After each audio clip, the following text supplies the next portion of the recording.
pense qu'on va bientôt commencer ce webinaire, cet atelier sur la dissémination des résultats et les opportunités collaboratives qui s'offrent suite au projet Matisse qui rassemble les différents membres du consortium. Donc déjà, merci à tous d'être présents aujourd'hui, d'être intéressés par les résultats de notre projet. Merci à tous aussi de jouer le jeu et d'avoir coupé vos caméras et vos micros. Sans plus attendre, je vais passer la parole à François, qui va nous dire quelques mots sur le projet, puis après on commencera à enchaîner les différentes interventions des membres du consortium.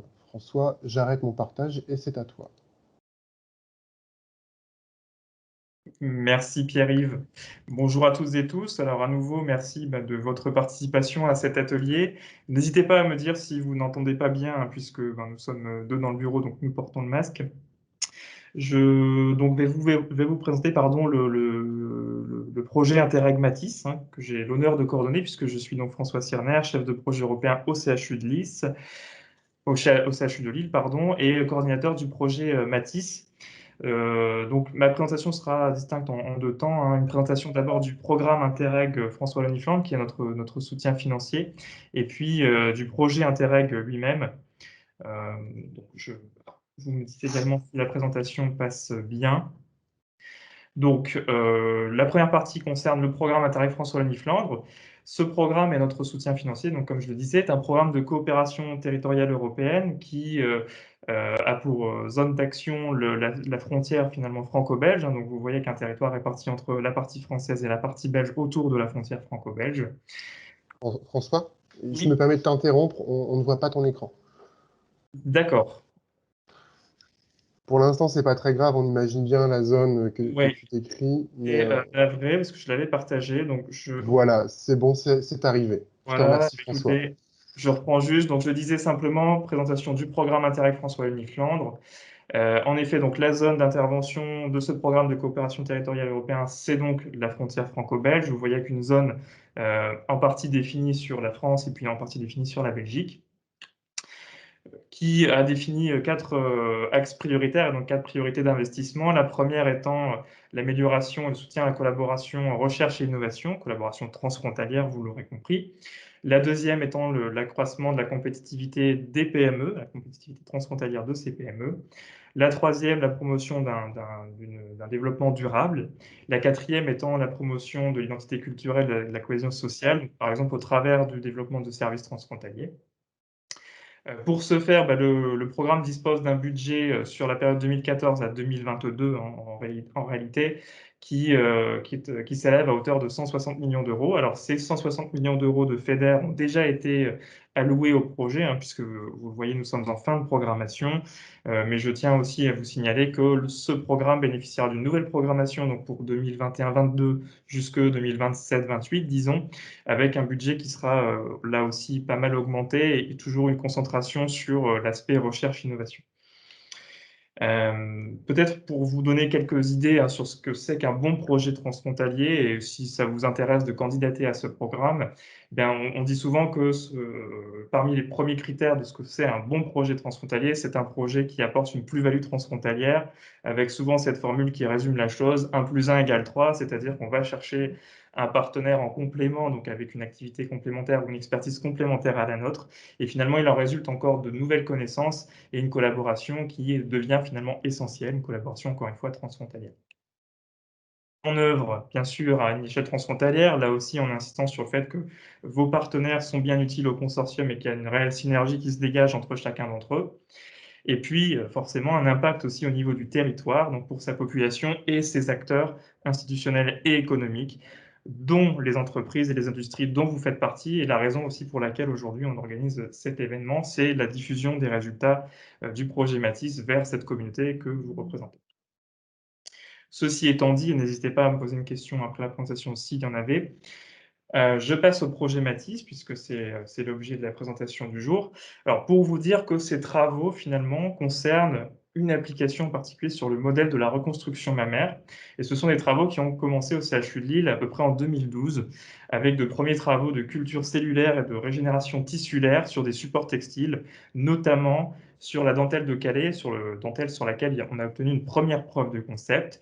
Et de fil en aiguille, on a développé donc un socle qui permet la régénération tissulaire et une chambre qui vient se clipser au-dessus de ce socle, qui permet de protéger et de favoriser encore cette régénération tissulaire, ce qui a mené en 2016-2017 à un premier dépôt de brevet, qui aujourd'hui est exploité par une société qui s'appelle Lattice Médical, que peut-être certains d'entre vous connaissent. Mais l'objet du projet Interreg, et j'insiste là-dessus pour bien le positionner, c'est davantage de repartir sur des travaux de recherche pour comprendre pourquoi ça fonctionne. On sait que ça fonctionne, mais pourquoi ça fonctionne? Quels sont les paramètres exactement qui font que ça fonctionne?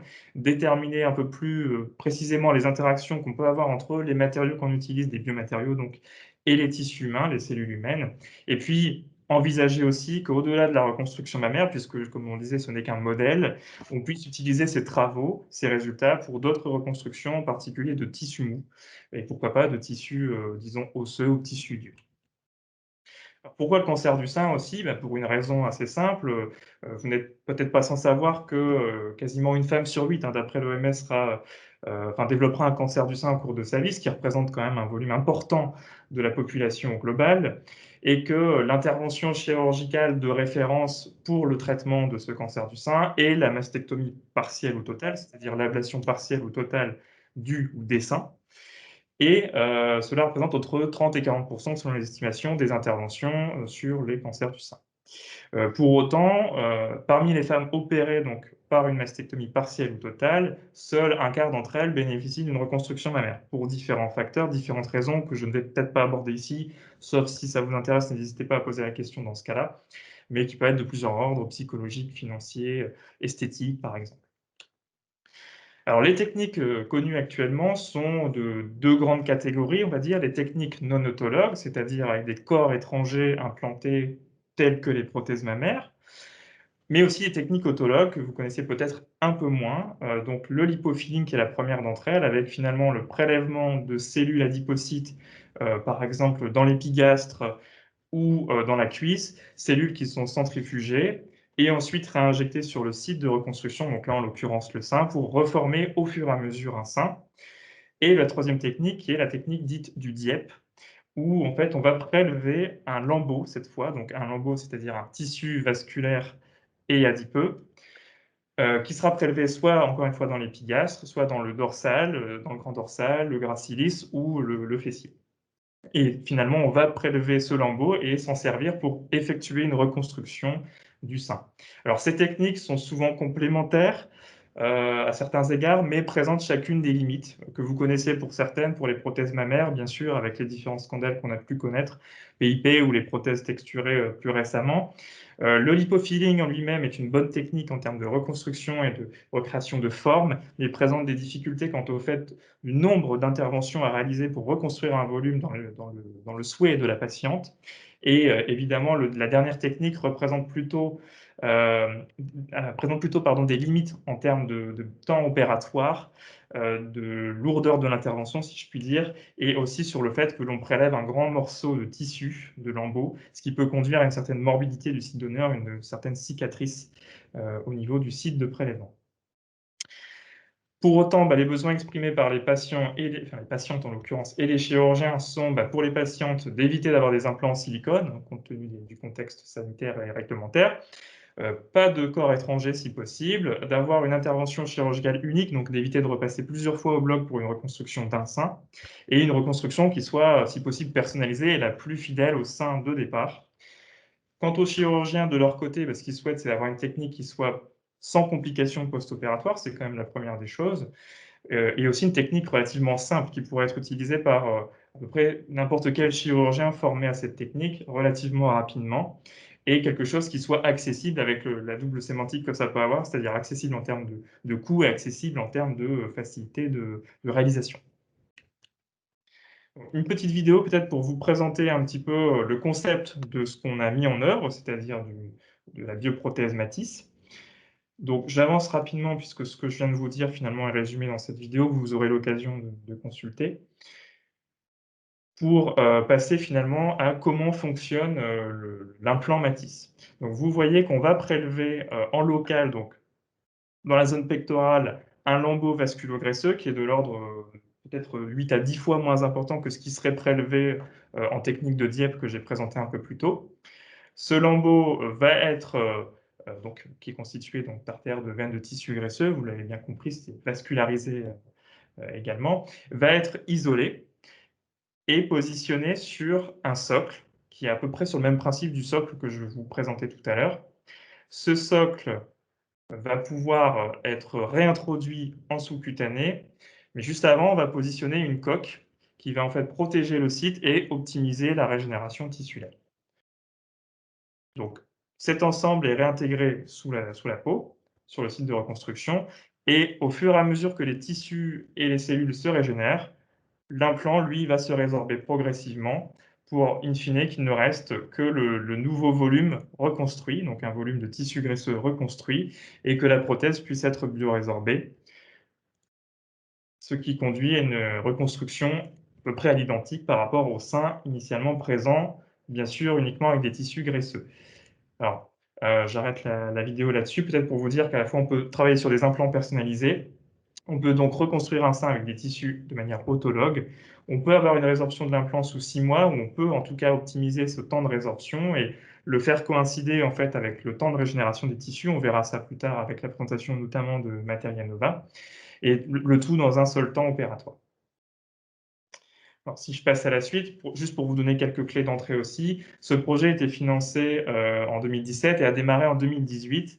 Nous avons obtenu récemment 6 mois d'extension et en tout à peu près 3 millions d'euros de soutien financier de la part du programme. Alors, comment nous avons conçu finalement notre projet? On peut dire qu'il y a 5 grands blocs. Le premier bloc étant celui du cahier des charges, définir un cahier des charges et des protocoles que nous allons utiliser pour un niveau de preuve suffisamment important. Le deuxième étant la mise en œuvre de ces biomatériaux, c'est-à-dire des biomatériaux, vous allez le voir, tissus, polymères, imprimés, donc tissés par exemple, ou imprimés en 3D, de les caractériser. Suite à quoi, on va travailler plutôt sur des modélisations 3D, des aspects de personnalisation finalement de ces implants, avec différents concepts d'implants. Et puis finalement, valider tout ça sur un plan biologique chirurgical, avec à la fois des aspects de biocompatibilité in vitro, pour observer également les interactions entre ces matériaux qu'on a pu mettre en œuvre et les tissus humains. Et puis la dernière étape, celle que nous conduisons actuellement, étant celle de l'implantation chez l'animal. Le dernier bloc, et c'est aussi la raison pour laquelle nous sommes réunis aujourd'hui, c'est que nous communiquons et nous disséminons ces résultats auprès de la communauté intéressée, notamment des entreprises et industriels du territoire, français et belge pour parler plus largement. Je terminerai là-dessus en vous disant que, bien sûr, tout ça n'est possible, encore une fois, dans cette logique de complémentarité entre acteurs, que parce que ces acteurs sont présents dans ce consortium, en particulier donc le CHU de Lille qui conduit bien sûr le projet de recherche, accompagné donc de l'École nationale supérieure des arts et de l'industrie textile, donc l'ENSET, que vous connaissez pour certains, je pense, qui travaille sur les aspects textiles, forcément. Le CIRIS, qui est un centre technologique qui travaille sur les aspects, notamment mise en œuvre industrielle, et ici pour la fabrication additive, l'impression 3D. Materia Nova, qui travaille sur les polymères, la mise en œuvre, la préparation de ces polymères, dirais-je, et leur caractérisation. Et l'Université de Mons, qui accompagne le CHUD sur les travaux de biocompatibilité, sur les travaux cellulaires. Et bien sûr, nous sommes appuyés par Eura Materials et Eura Santé, qui sont deux clusters, je dirais, deux pôles d'innovation qui accompagnent respectivement les entreprises sur les domaines des matériaux innovants et sur le domaine de la santé. Voilà. Et vous avez donc ici mes coordonnées. J'espère que j'ai tenu le temps qui était indiqué initialement et je reste à votre disposition si vous avez des questions concernant soit le programme programme financeur, pardon, soit le projet Interact. Merci beaucoup François pour cette présentation très claire et introductive du projet Matisse. Alors, je regarde sur le chat si on a quelques questions. Je pense que ça viendra peut-être plus au niveau des présentations techniques. Au niveau du temps, on est bon. Donc, si ça te va, je t'invite à arrêter ton partage et puis on va passer le relais à Sophie, qui nous présentera la partie des travaux menés côté Materia Nova, bien sûr en collaboration avec les autres partenaires, mais qui ont plus été dans son champ d'expertise. Sophie, c'est à toi, dès que tu veux. Oui. Bonjour à tous, merci Pierre-Yves pour cette introduction. Donc, je vais en effet vous partager mon écran pour que vous voyez ma présentation. Voilà, est-ce que vous pouvez tous voir ma présentation en plein écran? Alors, Ça y est, elle est passée en plein écran. C'est bon de mon côté. Si jamais il y a un souci, manifestez-vous dans le chat, mais a priori, c'est bon. Très bien. Donc, à toi. voilà, je vais commencer. Donc, je suis Sophie Dropsy, je suis chercheure à Materia Nova, centre de recherche qui se situe en Belgique, à Mons, et je travaille dans le département des matériaux polymères et composites. Donc, je vais vous présenter aujourd'hui comment est-ce qu'on peut mettre les polymères au service de la chirurgie reconstructive, en les sélectionnant, en les formulant et en étudiant leur biorésorption, et tout cela donc dans le contexte du projet interrégional Matisse. Alors, tout d'abord, un petit rappel sur la mission de Materia Nova dans le cadre du projet Matisse. Donc, la mission est triple. Donc, tout d'abord, il s'agit de sélectionner les matériaux qui vont servir à réaliser l'implant. Nous allons ensuite mettre en œuvre ces matériaux ou formulations de matériaux et enfin étudier leur dégradation in vitro en ayant élaboré préalablement différents protocoles de dégradation. Alors, on va tout de suite entrer dans le vif du sujet en vous présentant comment est-ce qu'on a sélectionné les matériaux dans le projet Matisse. Donc, tout d'abord, ces matériaux devaient répondre à un cahier des charges qu'a déjà introduit donc, François lors de l'introduction.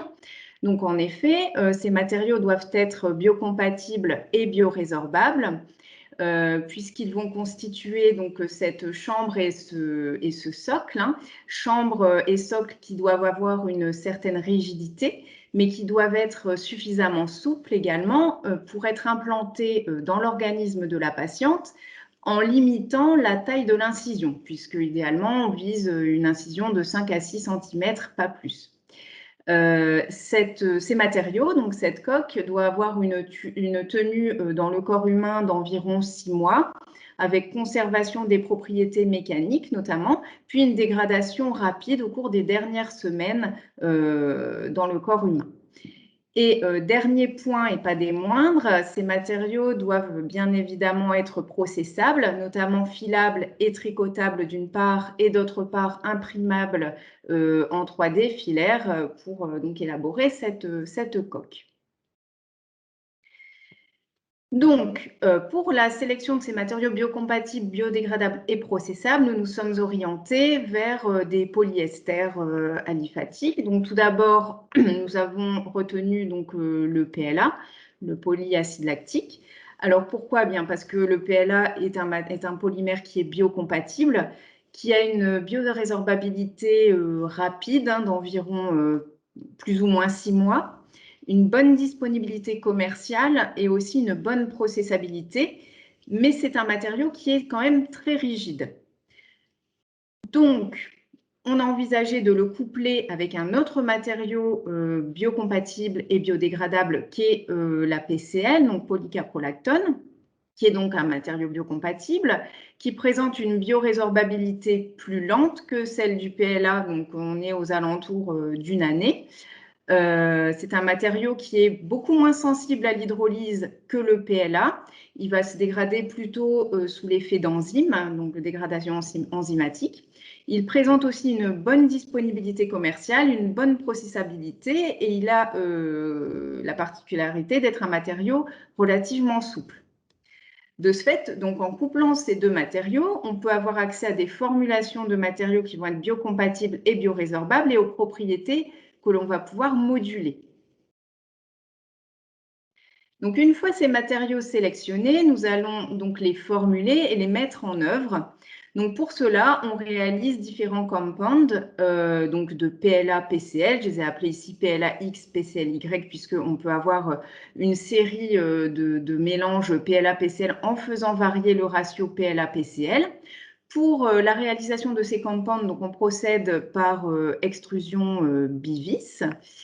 Et on va donc obtenir des granulés, comme on peut le voir ici sur la petite photo. Donc, c'est ce qu'on voit ici en bas, des petits granulés de matière que l'on va ensuite mettre en forme. Et on va réaliser notamment des bobines de fil de diamètre 1,35 mm pour pouvoir donc les imprimer en 3D fil. Et ça, c'est la tâche donc, du partenaire CIRIS que vous aurez l'occasion de découvrir plus en détail par la suite. Donc, une fois ces matériaux élaborés, nous allons réaliser à Materia Nova des tests de dégradation in vitro. Pour cela, donc, on a mis au point tout au long du projet des protocoles, différents protocoles de dégradation dans différents milieux, dans différentes conditions. Et on s'est arrêté au niveau du milieu sur le DMEM, qui est un milieu dont la composition est proche du milieu physiologique. Ensuite, pourquoi travailler en conditions accélérées, en conditions de vieillissement accéléré? Tout simplement parce qu'on l'a vu, l'échelle de dégradation des polymères se situe entre 6 mois et 1 an, donc c'est quand même extrêmement long. Donc l'idée ici est de faire des protocoles de vieillissement plus rapides, de manière à tester un grand nombre de formulations et de sélectionner ou discriminer rapidement les meilleurs candidats pour les futures implantations animales. Alors, comment est-ce qu'on va justement sélectionner et discriminer ces différents candidats? Eh bien, tout simplement en analysant les propriétés des matériaux au cours de leur dégradation. Donc, nous, on va regarder l'évolution des propriétés mécaniques, thermiques, structurales, et on va également faire des observations microscopiques. Donc, je vous propose d'illustrer tout cela en étudiant donc, un exemple. Je vais vous présenter des résultats qu'on a obtenus sur des éprouvettes imprimées 3D. Donc, ce sont des petits rectangles de 2 cm de longueur sur 1 cm de largeur et quelques millimètres d'épaisseur. Je vais vous présenter 2 formulations. Donc, la première, c'est le 100% PLA, donc un matériau constitué 100% de polylactide. Et donc un deuxième exemple, donc des éprouvettes constituées d'un mélange PLA-PCl dans des proportions 70% de PLA et 30% de PCl. Donc concrètement, nous avons immergé ces éprouvettes dans le DMEM pendant 6 semaines à 50 degrés et nous avons regardé l'évolution des propriétés de ces matériaux au cours du temps avec un prélèvement toutes les semaines. Donc voilà, je vais vous présenter les différentes propriétés que l'on a observées au cours du temps et je vais commencer par regarder donc l'évolution de la masse moléculaire moyenne du matériau au cours du temps de résorption. Donc en effet, ça va nous donner une indication sur l'état des chaînes macromoléculaires au cours du temps et de la dégradation de ces chaînes éventuelles.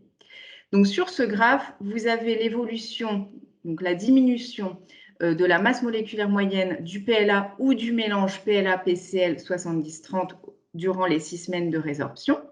Donc, si l'on regarde l'évolution du PLA 100%, donc ce sont les bâtonnets bleus foncés, on constate que la diminution de la masse moléculaire moyenne est relativement linéaire et rapide au cours du temps de dégradation. En revanche, pour le mélange PLA-PCl 70-30, donc les bâtonnets en bleu plus clair, on constate une diminution de la masse moléculaire, certes, mais cette diminution est beaucoup plus lente au cours du temps. Donc, il y a bien un effet compensatoire de la dégradation du PLA par la présence de PCl. Autre propriété que l'on observe, donc ce sont les propriétés thermiques et notamment l'évolution du taux de cristallinité du PLA au cours du temps de résorption. Alors, il faut savoir que le PLA et même la PCl sont des matériaux qui sont semi-cristallins. Ils présentent donc une zone amorphe et une zone cristalline. Sous l'effet de l'hydrolyse, les zones amorphes vont être les zones qui vont se dégrader en priorité et ensuite l'hydrolyse se fera sur les parties cristallines. Donc, il est assez logique qu'au cours du temps de résorption, on voit le taux de cristallinité du PLA augmenter puisque la proportion de zones cristallines est plus importante et les chaînes qui sont scindées au cours de la dégradation vont avoir plus de facilité à se réorganiser et donc faire augmenter le taux de cristallinité. Donc, c'est en effet ce que l'on peut constater sur le PLA 100%, donc toujours les bâtonnets bleu foncé. Donc, on voit que déjà au bout d'une semaine, puis après au bout de 2, 3, 4 semaines, on a une très forte augmentation du taux de cristallinité. Alors, on voit aussi qu'en fin de test, à partir de la 5e semaine et de la 6e semaine, on redescend. Alors ça, on peut l'expliquer par le fait que la proportion de PLA, enfin le PLA va être gorgé d'eau du fait de la dégradation hydrolytique. Les chaînes vont être très dégradées. Comme le taux de cristallinité se calcule par rapport à la masse théorique du PLA, comme il y en a moins, ce calcul est faussé, d'où la diminution, entre guillemets, artificielle du taux de cristallinité montrée par ce graphique. En revanche, lorsque la PCL est introduite donc, avec le PLA, eh bien, on constate effectivement qu'on a une augmentation du taux de cristallinité, mais cette dégradation, cette augmentation est relativement constante au cours du temps. Il y a une stabilisation du taux de cristallinité au cours du temps du fait de la présence de la PCL. Donc là encore, la PCL va permettre de limiter, de contrôler cette dégradation et donc ce comportement au niveau des propriétés thermiques du PLA. Justement, donc, si on regarde maintenant l'évolution des propriétés mécaniques du matériau au cours du temps de résorption, donc je vous l'ai dit en introduction, les éprouvettes que l'on étudie ici sont de petites éprouvettes de 2 cm par 1 cm. Donc cela ne permet pas de faire des tests de traction uniaxiale sur un banc de traction classique. Donc on a procédé ici par DMA en tension film. Et on a pris comme indicateur l'évolution du module Young, donc qui va donner une indication sur l'évolution de la rigidité du matériau au cours du temps. Donc, pour le PLA 100%, on voit que ce module Young, au cours du temps, il a tendance à diminuer. Donc déjà, au bout de 2 semaines, on a une diminution assez conséquente de ce module Young. Et surtout, au-delà de 2 semaines, il est impossible d'avoir accès aux données mécaniques, puisque l'échantillon est extrêmement cassant. Et donc, les propriétés de cet échantillon sont complètement ruinées du fait de la dégradation. En revanche, donc pour le matériau composé de PLA et de PCL à hauteur de 70% de PLA et 30% de PCL, on voit qu'on a un maintien de la rigidité de l'échantillon jusqu'à au moins 3 semaines. On commence à diminuer à 4 semaines, mais dans une mesure tout à fait correcte, et on peut comparer finalement la valeur du module Young à T4 du mélange à celle du module Young à T2 du PLA 100%. Donc on gagne, on permet de retarder en fait la dégradation des propriétés mécaniques du PLA du fait de la présence de la PCL. Et donc au-delà de 4 semaines, ça devient un peu compliqué pour mesurer les propriétés mécaniques puisque l'échantillon finit par casser. Mais en tout cas, il y a un bel effet retardateur de perte des propriétés mécaniques du fait de la présence de la PCL dans le mélange. Si on regarde maintenant ce qui se passe d'un point de vue macroscopique et microscopique. Donc ici, vous avez les observations que l'on a effectuées sur les éprouvettes de 100% PLA. Donc sur l'image centrale, vous avez une petite vue d'ensemble des échantillons, des éprouvettes au cours du temps, donc de T0 à T6. Donc, ce n'est pas forcément très visible sur le T0, mais en tout cas, on a une éprouvette qui est relativement transparente, donc très peu d'opacité. Au bout de 6 semaines de test, on voit que l'échantillon est en revanche très blanc, donc il est devenu très opaque du fait donc du phénomène d'hydrolyse, du fait de la présence d'eau dans l'échantillon et du fait aussi du caractère beaucoup plus cristallin de l'échantillon au cours du temps. On voit également que les éprouvettes à T6 sont très cassantes. Le simple fait de les retirer du milieu et de les manipuler suffisent à les briser. Et on voit également un effet bombé, donc une déformation de l'éprouvette au cours du temps. Si on regarde maintenant les clichés obtenus par microscopie optique donc de ces éprouvettes, donc à gauche vous avez le temps T0 et à droite le temps T6. L'image du dessus représente la vue transversale, alors que l'image du dessous présente la vue en surface. Donc sur l'image de gauche, vous voyez bien, on devine bien donc les couches, les différentes couches d'impression. On les voit également très bien en vue surfacique avec très clairement donc un quadrillage qui témoigne donc l'impression à plus 45 et moins 45 degrés en impression 3D. On voit un échantillon qui est très transparent et on devine bien les fils, les différents fils qui ont servi à l'impression. Lorsque l'on passe au cliché observé en T6, eh bien, on voit qu'on a une toute autre allure de l'échantillon. En effet, on voit des fils qui sont très amincis en vue de coupe, un échantillon qui est très opaque. On retrouve le caractère déformé, bombé de l'échantillon. Et en vue surfacique, on a bien des fils qui semblent très gonflés, très opaques encore, et comme martelés. Donc vraiment, la dégradation et la différence de morphologie est très flagrante entre T0 et T6 pour ces échantillons full PLA. Maintenant, si on regarde les éprouvettes du mélange PLA-PCL 70-30, donc l'image centrale montre donc l'évolution visuelle des éprouvettes au cours du temps entre T0 et T6. Donc, on voit très peu de différence finalement. L'échantillon prend très peu en opacité, même s'il était de toute façon un petit peu plus opaque à la base du fait de la présence de PCL.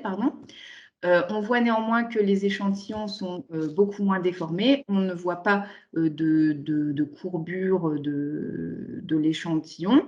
Et lorsqu'on les sort du milieu de résorption, ils ne sont pas cassants, comme l'étaient les échantillons de 100% PLA. En vue de coupe, donc sur le T0, on voit clairement donc, les différentes couches. La vue surfacique, voilà, l'échantillon est plus opaque, donc on voit moins les couches par transparence. Si on passe au T6, on voit finalement très peu de différence en vue de coupe. On n'a pas cet effet amoindri des différents fils. Ils ont conservé leur aspect. Et au niveau de la vue surfacique, on voit que la surface est très clairement moins endommagée que ne l'était le PLA seul.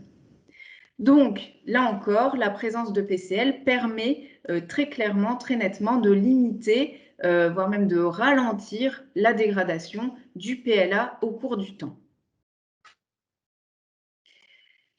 Donc voilà pour la présentation des résultats concernant l'étude de dégradation de différents matériaux PLA-PCL. Donc en conclusion sur ces travaux, eh bien, on peut dire que on est parvenu à sélectionner un système de matériaux qui soit biocompatible et biodégradable, donc système PLA-PCL, avec différents ratios possibles de PLA et de PCL, donc qui permet de combiner les propriétés des deux matériaux.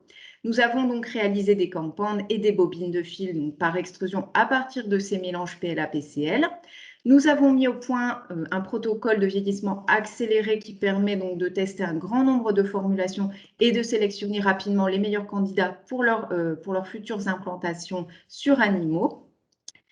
Et cela grâce à l'analyse des propriétés des matériaux au cours de la dégradation, donc propriétés mécaniques, thermiques, structurales et observations microscopiques. Et tout ceci permet finalement de constituer une sorte de bibliothèque de systèmes de polymères aux propriétés modulées. Donc, et ce n'est pas parce que finalement certaines formulations ne conviennent pas pour l'application, ne répondent pas au cahier des charges de la prothèse Matisse, qu'on ne pourra pas les utiliser dans d'autres circonstances, pour d'autres types d'implants, pour d'autres résorptions, etc. Donc, on a vraiment l'avantage d'avoir cette bibliothèque qui peut être potentiellement intéressante pour plein d'applications données. Donc, je vous remercie pour votre attention. N'hésitez pas à poser vos questions via le chat ou alors un peu plus tard en me contactant à l'adresse mail de Maternionova qui s'affiche donc ici en bas de la présentation. Merci beaucoup, Sophie. Alors, je vois une question dans le chat, donc je te la relais tout de suite, et puis ce sera plus radiophonique. Donc, de Sébastien Alix. Donc, merci pour votre question. Bonjour, merci pour cette présentation. Pourquoi des filaments de 1,35 mm? Alors, en impression 3D, on a des standards comme ça de diamètre de fil qui correspondent aux têtes d'impression. Et il se trouve que le diamètre de fil requis pour imprimer les éprouvettes, les objets semi-finis et ensuite les coques chez le partenaire Cirrus sont donc de 1,35 mm. Donc, c'est pour cela qu'on est parti sur ce type de bobine. Merci pour la réponse, Sophie. Et donc, si je comprends bien, par rapport à tout ce que tu nous as présenté là, peut-être apporter une précision, c'est qu'en fonction du cahier des charges, bien sûr, on peut faire varier ce diamètre-là. Oui, tout à fait. C'est possible de créer des bobines de diamètres différents. Voilà, et donc il y a toute la machinerie qu'il faut derrière pour pouvoir tester en dégradation accélérée ou avec voilà, tous les protocoles que Sophie vous a présentés, bien entendu. Alors, on a une autre question. Oui, une autre question voilà, de Bruno Tellier. Quelle est la section minimum? La section minimum pour imprimer en 3D? Alors, n'étant pas spécialiste de l'impression 3D, et notamment, ce n'est pas nous ça ne se fait pas à Materia Nova, donc je vais peut-être laisser mon collègue Alors, il y a du une Cirrus répondre. ouais. Il y a une précision, Sophie, moi je te coupe. Non, c'est pour tisser. Pour tisser, alors là, ce sera plutôt au partenaire Ansett de répondre à la question, puisque à Materia Nova, on fait des fils et non pas des filaments ou des multifilaments. On n'est pas équipé, nous, pour faire du fil. On est équipé pour faire du jonc.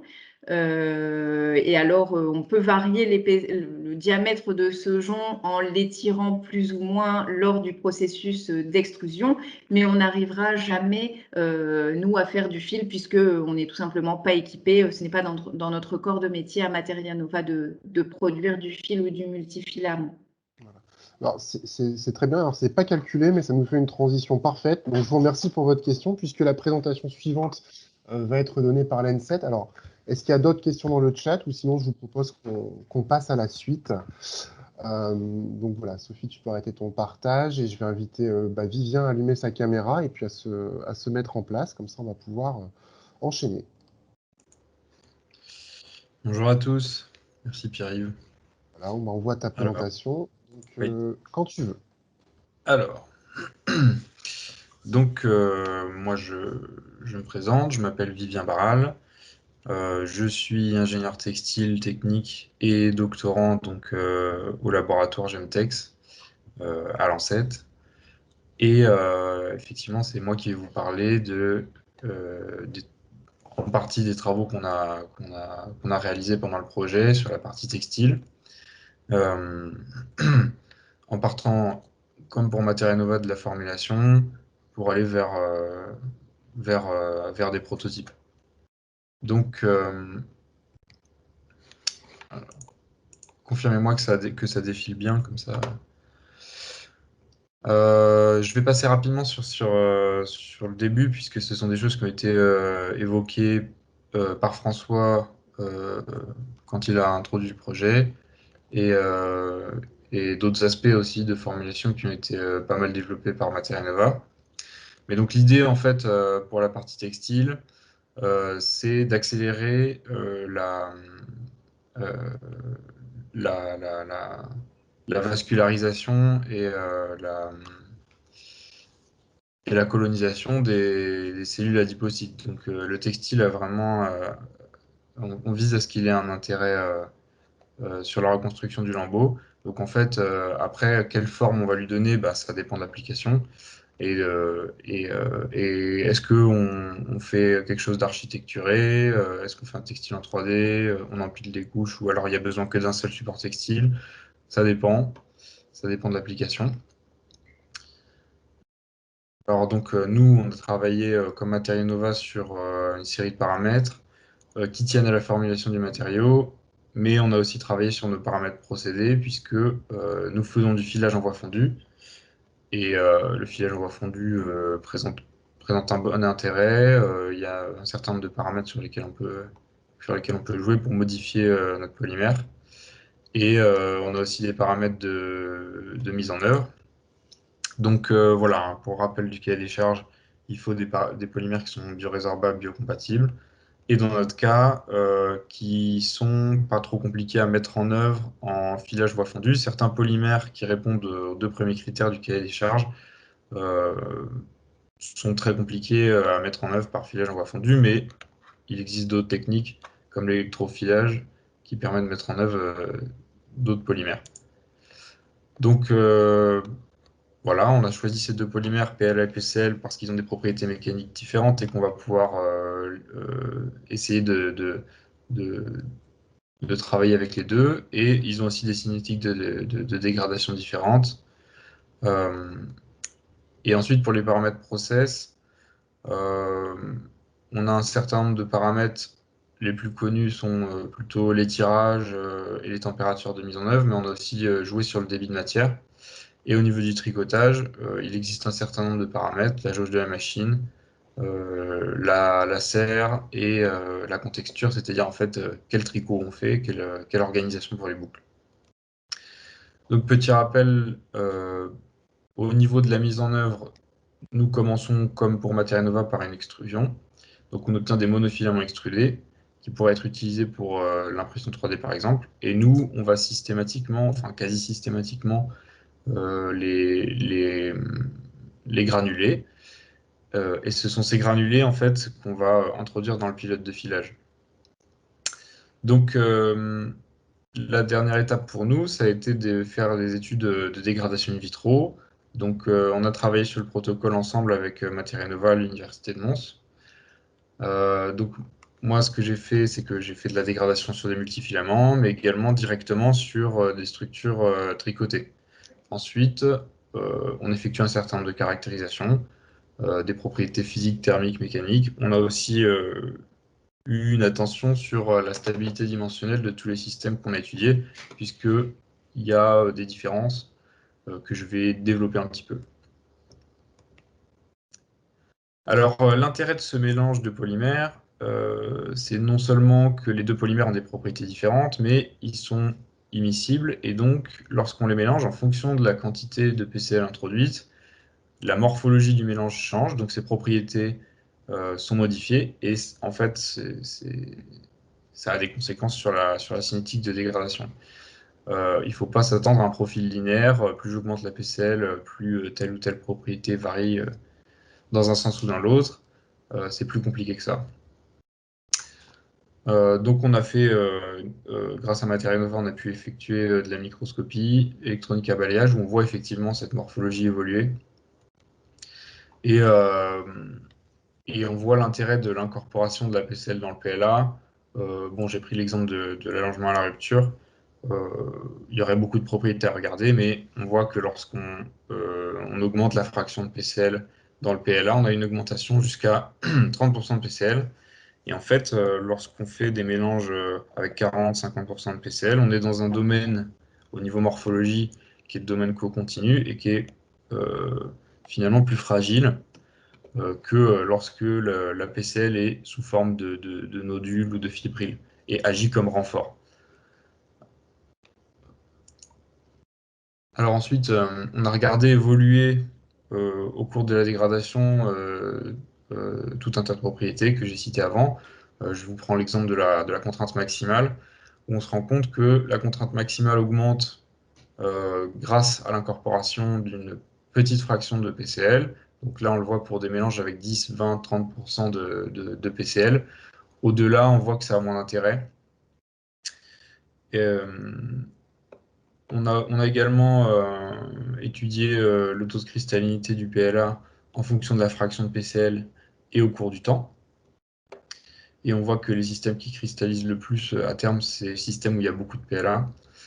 Et on a aussi suivi l'évolution de la masse molaire, où on voit également le rôle de la PCl au cours de la dégradation.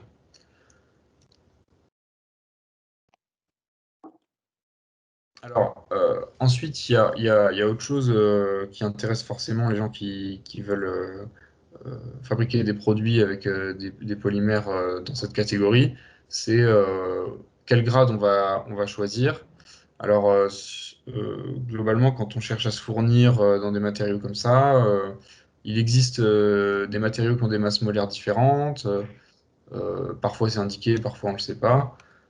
Donc évidemment, quand on cherche à modifier la cinétique de dégradation de son matériau, en fonction de l'application, on ne va pas choisir la même molécule.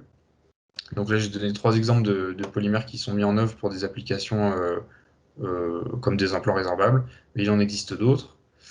Évidemment, il faut faire attention à la masse molaire. Et on s'est aussi penché sur le cas particulier du PLA, puisque lorsqu'on achète du PLA, on est soumis à une caractéristique qui est qu'il existe des isomères en fait, du PLA, et que en fonction de quelle est la fraction de tel ou tel isomère dans le PLA qu'on a acheté, l'évolution des propriétés ne sera pas tout à fait la même au cours du temps. Donc nous, ce qu'on a fait, c'est qu'on a comparé des PLA avec des pourcentages différents du D-lactide au sein d'un L-lactide majoritaire. Et lorsque ce pourcentage de D-lactide augmente, en fait, on voit les propriétés mécaniques changer. On a des différences de dégradation au niveau de la masse molaire et on a même des différences d'évolution du taux de cristallinité du PLA. Donc, lorsqu'on utilise du PLA, il faut être très attentif à cette propriété qui est particulière et qu'on ne retrouve pas forcément sur d'autres polyesters du même groupe. Alors maintenant, je vais venir un peu plus sur la partie procédé. Mais avant de développer sur les différents paramètres, je vous montre comment fonctionne le pilote de filage, ce qui va vous aider à comprendre les résultats des slides d'après. Donc les granulés qu'on a obtenus par extrusion, qui sont des granulés de mélange de PLA et de PCL, sont extrudés à nouveau, donc ce qui peut occasionner une dégradation thermique, ça il faut le savoir quand on fait du filage en vrai fondu. Ensuite, on a une pompe volumétrique dont on peut modifier la vitesse. On a 80 filières, le fil est encimé pour assurer sa tenue pendant le procédé. Ensuite, il passe par un rouleau d'alimentation qui tourne à une vitesse V1 et un rouleau de tirage qui tourne à une vitesse V2, puis on bobine. Donc ça, c'est dans notre cas. Après, il y a des petites modulations du procédé en fonction du fil qu'on cherche à produire. On définit un taux d'étirage qu'on a utilisé pas mal pour étudier le mélange PLA-PCL et pour étudier le PLA vierge aussi, et qui dépend majoritairement de la vitesse du rouleau 2 et de la vitesse du rouleau 1. Alors, on va schématiser ce pilote de filage comme ceci pour les slides suivantes. Alors, on a travaillé un peu sur tous les paramètres, on a mis l'accent sur certains. Je ne développe pas forcément tous les paramètres dans la présentation, mais sachez donc qu'il est possible de travailler sur les températures de mise en œuvre pour modifier la fluidité du polymère. Ça peut modifier les propriétés finales. Et en fait, en fonction du mélange, des fractions de polymère, etc., c'est souvent un paramètre qu'il faut un peu retoucher. Le taux d'étirage, alors on l'a énormément étudié en modifiant la vitesse du rouleau V1 et en fixant la vitesse du rouleau V2, notamment pour obtenir des multifilaments qui avaient toujours les mêmes sections, voilà, et pour moduler les propriétés mécaniques et thermiques du polymère. Ensuite, on peut jouer sur les températures des rouleaux d'étirage. Alors ici, évidemment, c'est plus compliqué avec un mélange. C'est beaucoup plus simple avec un polymère 100%, un polymère vierge. Mais c'est faisable dans une certaine limite. Et enfin, on a travaillé sur la vitesse de la pompe. Donc finalement, un débit plus ou moins rapide, ce qui conduit à des fibres plus ou moins fines. Donc je commence par développer sur ce point-là. Ce qu'on a fait, c'est qu'on a diminué le débit pour obtenir des fibres de plus en plus fines. On a vérifié que ça fonctionnait dans un premier temps. Et on a fait de la dégradation in vitro en fonction de la finesse des fibres, en ayant fixé les tirages, les températures de mise en œuvre, etc. Donc il n'y a vraiment que le débit de la pompe qui changeait. Et on s'est rendu compte que pour des fibres plus fines, on avait un meilleur maintien des propriétés mécaniques au cours du temps. On a regardé le taux de cristallinité et on s'est rendu compte que pour des fibres plus fines, le taux de cristallinité, il allait atteindre des valeurs plus élevées. Donc, la finesse des filaments a une influence sur la dégradation du système étudié. C'est quelque chose qui est assez exploré dans la littérature. L'influence des dimensions de l'objet que vous voulez utiliser comme implant, par exemple, sur sa dégradation est énorme. Donc, il faut faire attention quand on fabrique un implant dégradable aux dimensions qu'on va lui donner. Ensuite, on a travaillé sur le taux d'étirage. Alors, je ne vais pas forcément développer sur les propriétés mécaniques, thermiques, etc. Ça a un impact sur ces propriétés.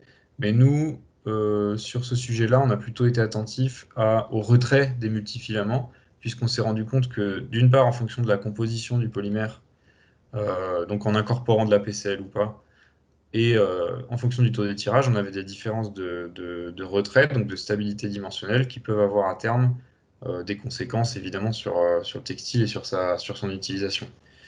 Donc on voit que l'incorporation de la PCL a permis de diminuer ce problème très fortement. Néanmoins, on voit qu'il y a une différence entre un fil qui serait fortement étiré et un fil qui serait peu étiré, voire pas du tout. Donc j'ai mis des photos pour illustrer. On voit finalement ce retrait, on voit une forme une frisure. Alors attention, en fonction de la température à laquelle on fait la dégradation, ce phénomène peut varier légèrement, et en fonction des polymères qu'on utilise. Un paramètre ici que je ne développe pas forcément, c'est la température des rouleaux d'étirage, mais on a aussi travaillé beaucoup sur ces paramètres-là, et notamment avec le PLA seul, sur lequel on peut faire des grosses modifications. Ensuite, on passe du fil à la structure. Je vous prends un exemple simple pour vous montrer l'intérêt de l'incorporation de la PCL sur le PLA. Donc là, les petites vidéos que vous voyez, c'est au bout de 15 jours à 50 degrés, qu'est-ce qui nous reste du textile qu'on avait mis en dégradation.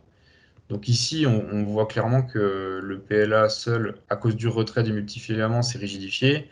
On perd en porosité, ça n'a plus aucun intérêt pour l'application reconstruction tissulaire. Néanmoins, avec une incorporation de PCL, on a pu garder l'intégrité de la structure.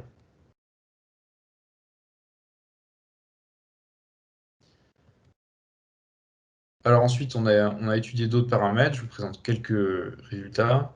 On a travaillé, on a essayé de changer de contexture. Alors attention avec le choix de la contexture. Certaines contextures sont symétriques dans l'organisation des mailles, d'autres pas. Et au cours de la dégradation, ça peut créer de forts déséquilibres ou des problèmes physiques. Donc nous, on a comparé les structures qui étaient symétriques dans leur fabrication.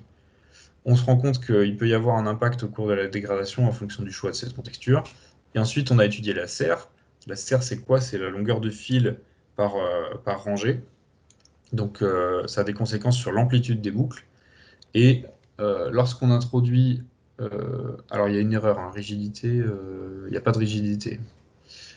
Donc, lorsqu'on augmente la serre, on maintient une grande porosité. Néanmoins, donc sur la photo de droite où la serre est augmentée, on voit que la structure commence à perdre en intégrité. Alors, est-ce que c'est une bonne chose ou une mauvaise chose?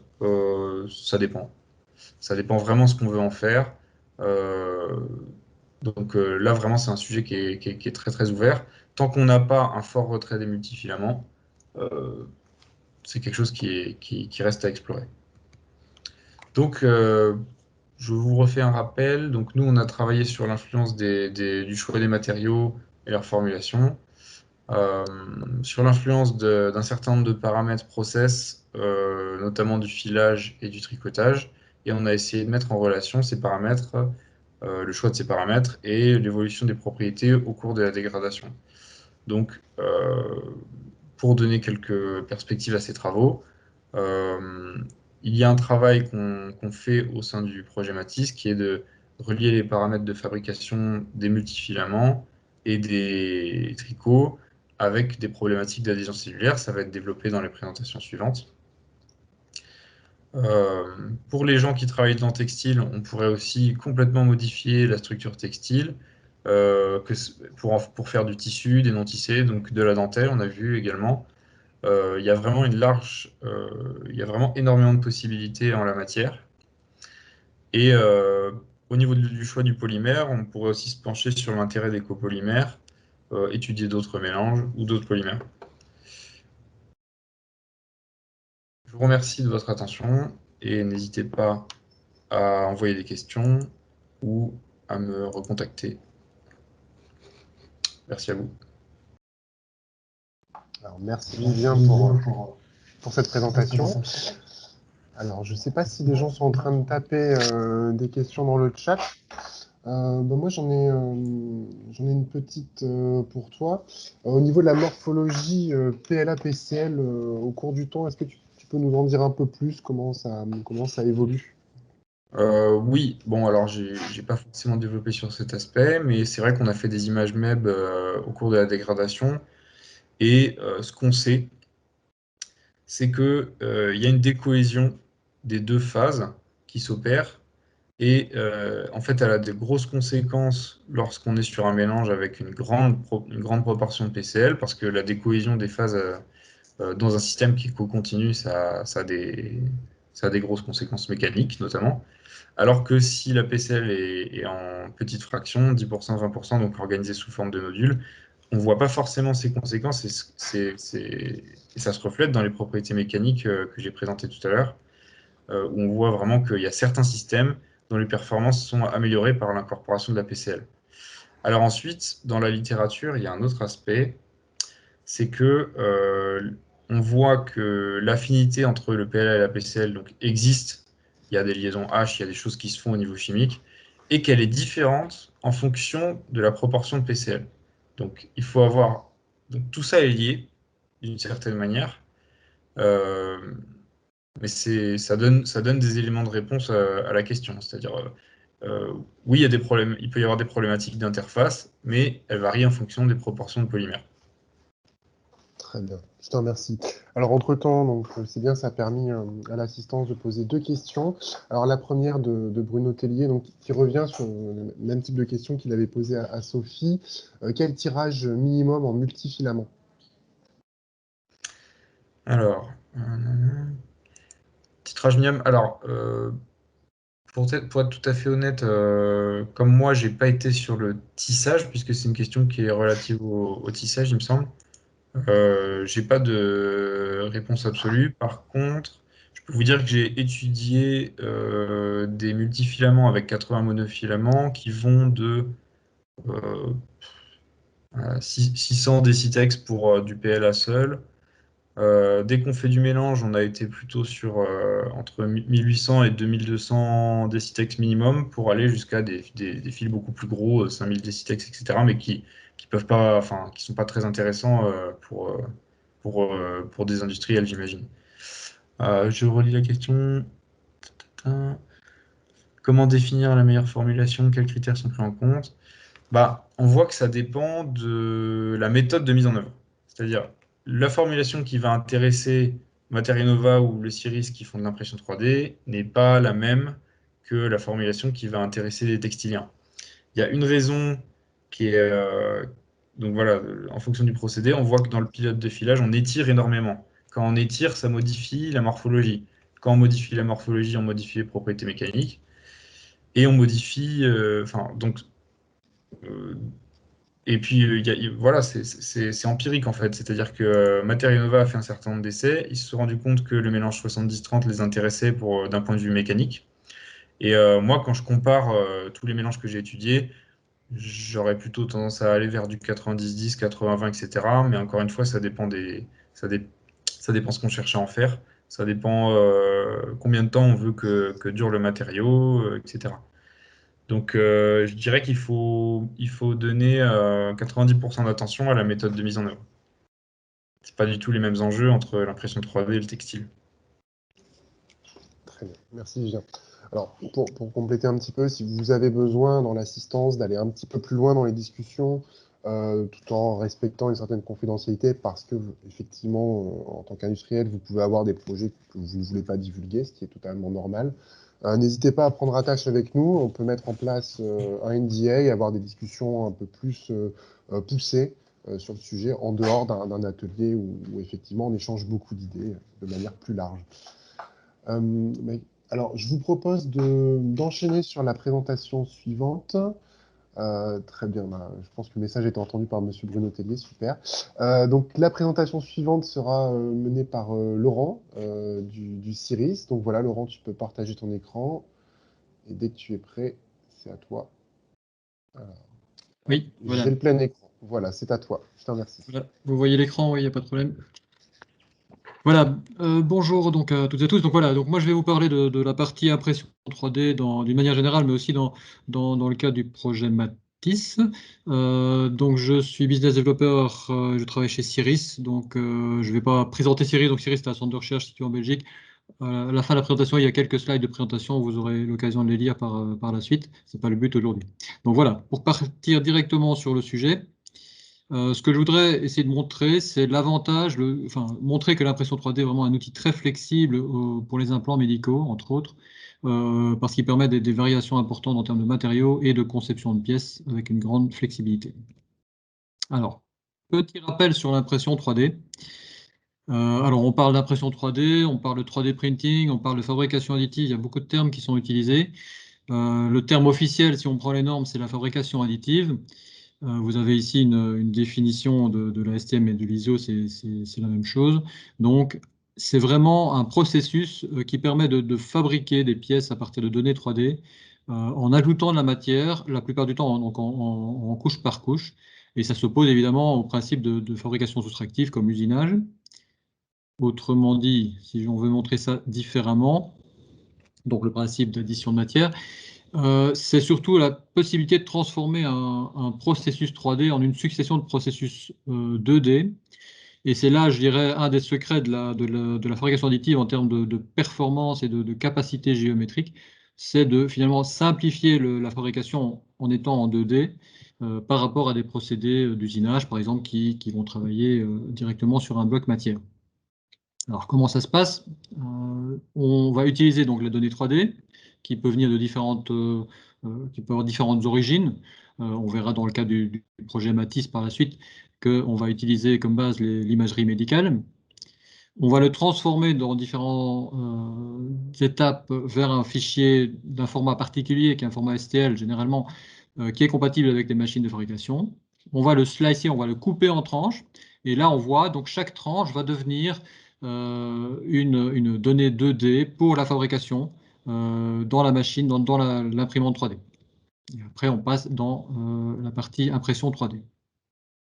Alors, une chose importante, donc ici dans le cadre de Matisse, on parle surtout de polymères avec une gamme de matériaux spécifiques, mais il existe évidemment d'autres procédés de fabrication additive qui permettent de travailler le métal et la céramique.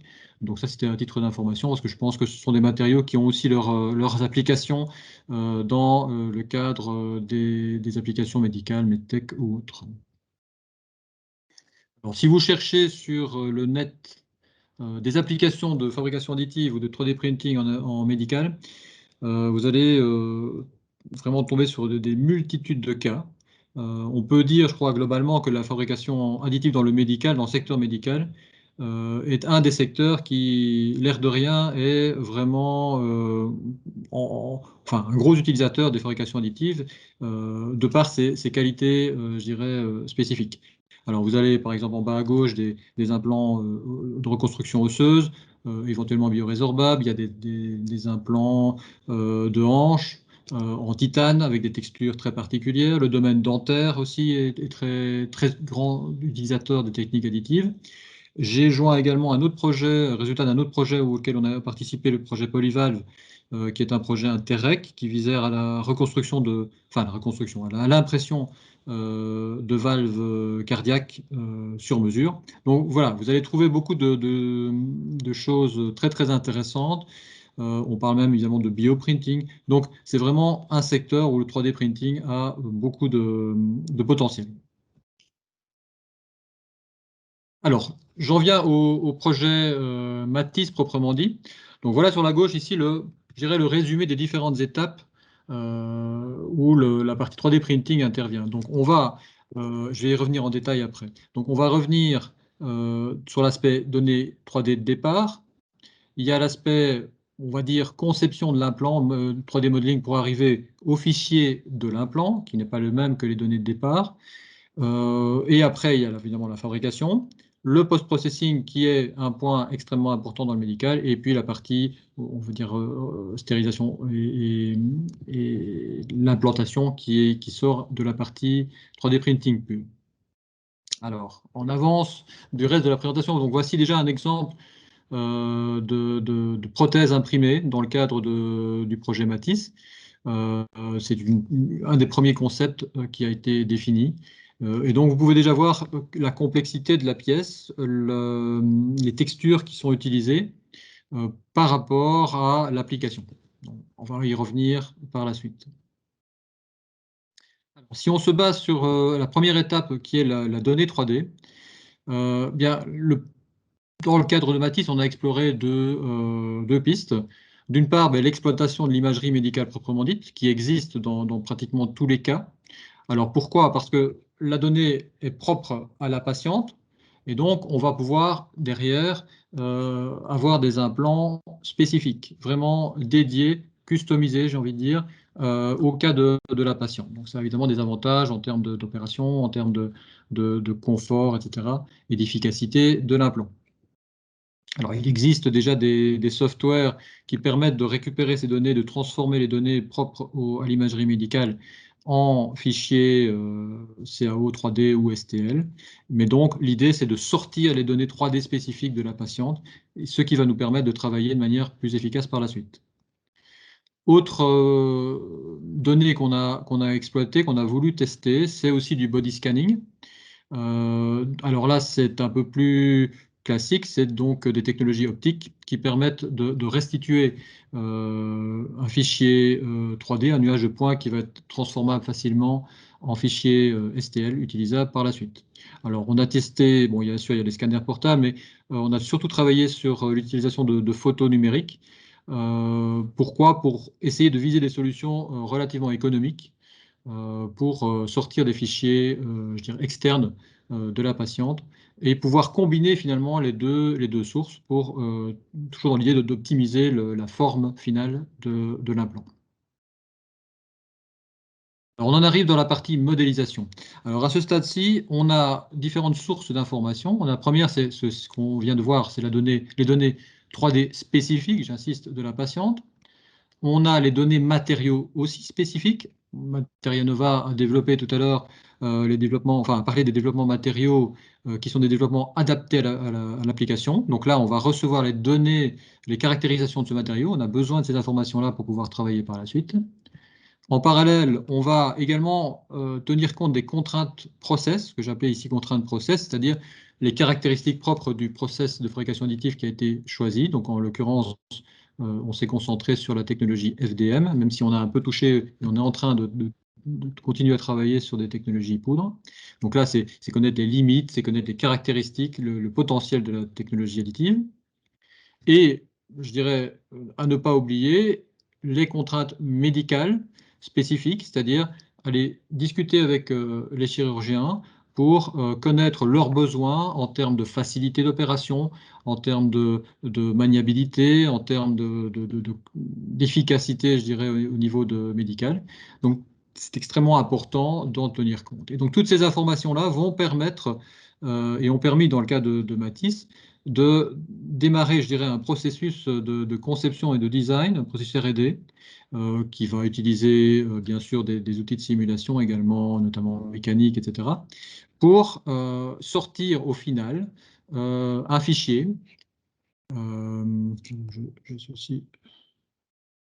Voilà, un fichier adaptable et utilisable pour les machines. Alors, voici ce que est devenu, je dirais, au final, les implants dans le cadre du projet Matisse, où on a essayé d'aller plus loin encore dans la facilité pour l'opération. Donc, vous voyez, là, on est même dans des concepts multi-pièces. Donc, on va optimiser tout ça. L'idée, c'est toujours d'utiliser donc toutes ces données pour avoir une pièce spécifique pour le patient. Alors, dans la partie fabrication, donc comme je l'ai déjà dit, on a utilisé donc la technologie fil. Pourquoi? Parce que les matériaux, le type de matériaux s'y prêtait bien. C'est aussi le technologie fil est une technologie qui est quand même assez flexible en termes de matériaux. Et vous voyez ici, bon, on a parlé tout à l'heure des petites éprouvettes, mais voilà, là c'est l'impression des petites éprouvettes qui ont servi à la validation des matériaux. Alors, juste pour info, le titre correction, il y avait sans doute une faute de frappe. C'est pas du 1,35 mais du 1,75, ainsi, qui est le diamètre standard pour l'impression.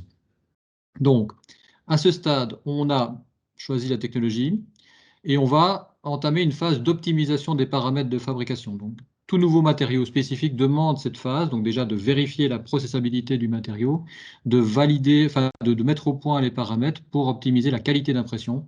Il y a eu quelques allers-retours, notamment avec les résultats de Matérianova au niveau des tests, pour optimiser la densité, etc., et la qualité de l'impression. Autre point important à ce stade, c'est la post-finition.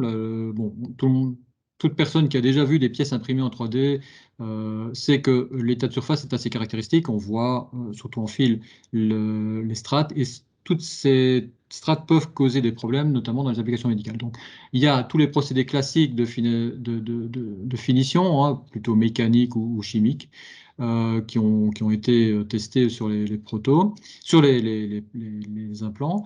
Par contre, il y a d'autres idées. Alors, je ne peux pas développer aujourd'hui, mais il y a d'autres idées. On a lancé des pistes, peut-être pour des projets futurs, pour d'autres technologies qui permettraient d'avoir une technologie de finition mieux adaptée au domaine médical.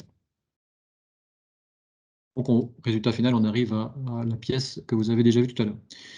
Alors, pour parler aussi et faire le lien avec la flexibilité des pièces, voici différents concepts, différentes évolutions qui ont été faites dans le cadre du projet. C'est-à-dire qu'on a la coque, je dirais, monopièce, et puis on a imaginé différentes solutions avec différents étages, avec différents assemblages. Alors pourquoi? C'est simplement pour favoriser, pour faciliter, je dirais, la vie du chirurgien durant les interventions, et de permettre d'avoir des incisions beaucoup moins importantes, parce qu'une sphère, ça représente quand même un certain volume. Donc on a essayé de trouver des solutions qui permettent de réduire la hauteur globale de l'implant pour réduire les conséquences, je dirais, de l'opération. Donc voilà typiquement un exemple d'application et de flexibilité des technologies additives, avec une liberté de conception assez importante. Voilà.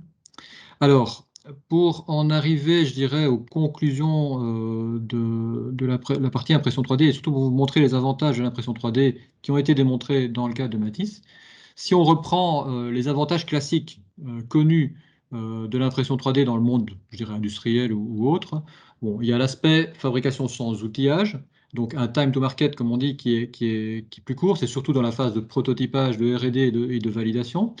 Après, le deuxième gros point, c'est l'amélioration des performances qui sont permises grâce aux techniques additives, avec notamment des pièces où on va intégrer des fonctions quand c'est possible, réduire le nombre de pièces. On va complexifier la pièce, mais on va la rendre au même prix. C'est-à-dire que ce n'est pas parce qu'on a une pièce en fabrication additive qui est plus complexe qu'elle sera plus chère. Donc ça, c'est extrêmement intéressant. Le troisième point, c'est la customisation des fabrications et la souplesse d'évolution. On verra aussi dans le médical, et on l'a déjà vu, c'est extrêmement important. Un dernier point que je vais citer, mais que je ne vais pas trop aborder, c'est la meilleure efficacité sur le plan écologique, donc avec une optimisation des matériaux. Donc c'est important. Bon, dans le cas médical, c'est un petit peu plus particulier. Alors, si on compare dans le domaine médical, le premier point, je pense que la phase R&D dans le domaine du médical et des medtech, par exemple, est extrêmement importante, peut être très longue, et donc les outils de fabrication additive vont intervenir à ce stade-là. Dans le cas d'un implant, ce qui va surtout être recherché, ce sont les deux points suivants, donc à la fois la performance des implants, avec la géométrie qui peut être beaucoup plus complexe et beaucoup plus évoluée que d'autres technos, et d'avoir une flexibilité matériaux, et d'aller chercher des matériaux spécifiques, ce qui est important dans le cadre des applications comme Matisse. Alors, quand on parle de customisation, dans le domaine médical, je crois qu'il n'y a pas de plus bel exemple que de pièces, je dirais, de cas spécifiques et de cas personnalisés, chaque patient ou patiente étant évidemment différent, et donc chaque implant est théoriquement différent. Et donc ceci est vraiment une caractéristique importante qu'offrent les fabrications additives dans le secteur. Alors, dernier point, c'est aussi le gain opératoire, donc faciliter, je dirais, la vie des chirurgiens lors de l'opération, et aussi de permettre de planifier de manière plus précise les opérations et donc de réduire le temps d'opération. Donc ça, ce sont des avantages que les techniques, enfin les implants imprimés permettent également. Donc voilà en quelques mots le travail qui a été fait dans Matisse, et surtout vouloir démontrer, je dirais, les avantages des techno-additives au travers des fabrications additives, au travers des implants, pardon. Alors, sinon, pour la suite, j'ai placé quelques slides, mais je ne vais pas y venir maintenant. Vous aurez l'occasion de regarder ça, je dirais, à votre aise par la suite. Et vous avez mes coordonnées également si vous avez des questions particulières ou plus pointues sur le sujet. Merci. Merci Laurent pour ta présentation. Alors, donc, Sébastien Alix en pose une petite dans le chat, c'est au niveau de la slide 10. Il demandait si l'ensemble est imprimé sans support. Alors, la slide 10, c'est celle-ci. Voilà, celle-ci, Oui. oui. Alors, oui, pratiquement sans support. Oui. Donc, on a travaillé sur cet aspect-là également parce que, bon, on essaie d'éviter de travailler avec des supports solubles dans ce cas-ci, parce que c'est un matériau supplémentaire qui vient se placer, donc en termes de validation, etc., c'est plus lourd. Et on a essayé effectivement de travailler sans support. Et la plupart de la structure est faite sans support actuellement. Enfin, sauf la base vraiment. Donc oui. S'il n'y a pas d'autres questions, je propose qu'on avance un petit peu, parce qu'on est légèrement en retard. Mais en tout cas, c'est très intéressant. Il y a des échanges, donc ça montre que voilà, les résultats du projet résonnent chez plusieurs personnes. Donc, si je vois que Sylvain se prépare, c'est parfait. Tu peux nous partager ton écran, et puis après, dès que c'est bon, ça sera quand tu veux. C'est en train d'arriver. C'est bon, on l'a bien en plein écran. Voilà, je te laisse la main. Merci. Alors, bonjour à toutes et à tous. Donc, je m'appelle Sylvain Gabriellet. Je suis donc le partenaire montois, donc de l'autre côté de la frontière française. Je travaille à l'Université de Mons et en collaboration avec Matériaux Nova, Lancet, le CIRIS et le CHU, nous avons regardé à l'Université de Mons l'intégration de ces plateformes biorésorbables avec des cellules épithéliales, notamment des cellules épithéliales tumorales.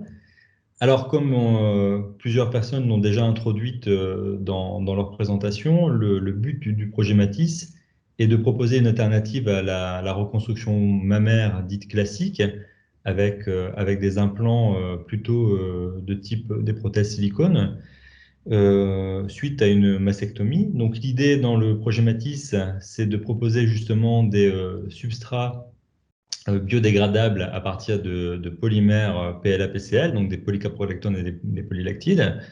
Donc, comme vient de le présenter le CIRIS, basé sur une coque 3D, donc imprimée à partir de ce matériau biorésorbable.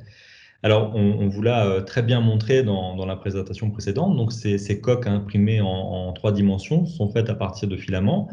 Donc, les présentations de Lancet et de Matériaux Nova donc, aussi l'ont souligné.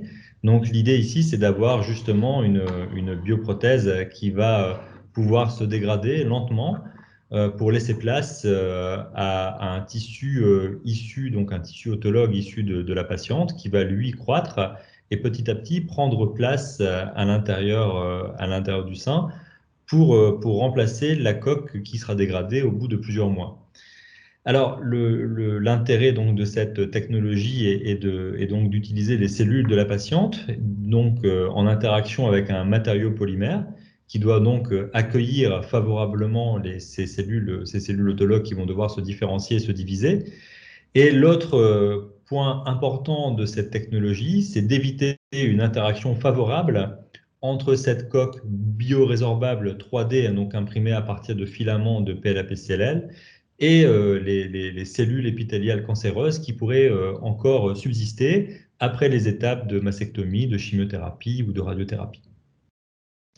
Donc, le but du travail à l'Université de Mons, ça a été de vérifier justement que les biomatériaux qui avaient été développés principalement donc, par Lancet et Materianova ne favorisaient pas la colonisation ni la prolifération ou la survie de ces cellules tumorales au détriment des cellules saines, donc des cellules autologues de la patiente. Alors, pour essayer de répondre à cet objectif, donc, nous avons réalisé à l'Université de Mons un développement d'un système mimant un tricot, donc de fibres suspendues, qui permet d'observer sur microscopie optique pendant des temps assez longs, donc de quelques heures à plusieurs jours, la croissance et la migration de cellules épithéliales issues de lignées de cellules épithéliales mammaires. Donc, nous avons utilisé principalement deux lignées, une cellule saine, qu'on va appeler MCF10A, ce sont donc des cellules qui sont largement utilisées dans la littérature pour avoir accès à des cellules caractéristiques des cellules mammaires sans utiliser des cellules de patientes. Et nous avons une seconde lignée qui sont des cellules épithéliales donc, qui ont changé leur phénotype, qui sont devenues donc, mésenchymateuses, c'est-à-dire qu'elles vont croître et coloniser, qui sont, elles, tumorales de manière assez agressive. Donc, ce sont les MDA MB231. Et en comparant donc le comportement de ces deux lignées, on peut alors essayer de comprendre si les propriétés physico-chimiques, mais aussi les propriétés d'assemblage et d'impression de ces biomatériaux vont permettre de favoriser ou pas la colonisation de cellules tumorales qui pourraient persister encore chez la patiente. Alors, malheureusement, dans cette présentation, je ne peux pas trop vous montrer les résultats sur le développement de ce porte-échantillon, de ce système de fibres suspendues, puisqu'il est actuellement à l'état de brevetabilité. Donc, je vais quand même vous montrer des résultats intéressants qui ont été obtenus à partir de ce dispositif, et notamment les protocoles qui ont été mis en place pour pouvoir l'utiliser en conditions réellement standardisées. C'est-à-dire que maintenant, nous avons à l'Université de Mons des systèmes in vitro qui permettent de quantifier de manière très précise les interactions cellules-surface sur les différents types de biomatériaux qui ont pu être développés lors de ce projet Interreg.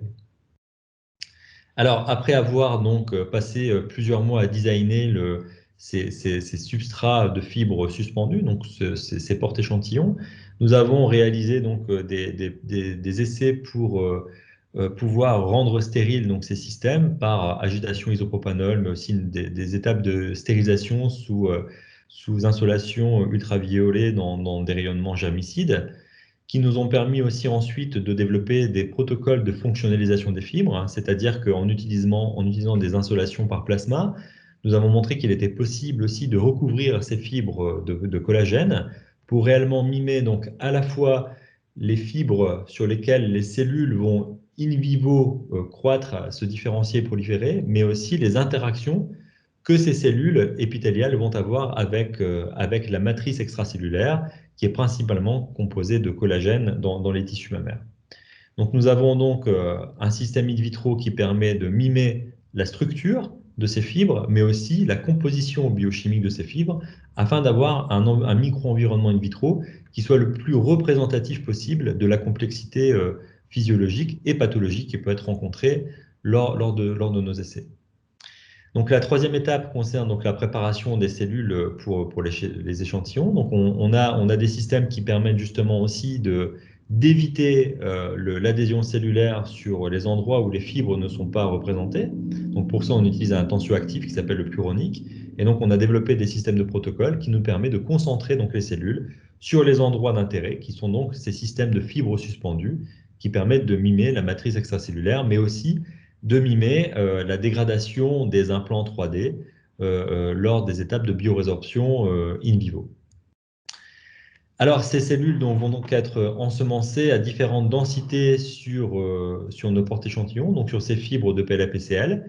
On peut d'ailleurs utiliser des fibres qui seront directement issues des étapes de filage ou d'impression, ou des fibres qui auront subi donc des étapes de biodégradation, soit à température physiologique à 37 degrés, soit dans les étapes de biodégradation à température plus élevée, comme suivant les protocoles qui ont été développés par exemple à Materianova à 50 degrés.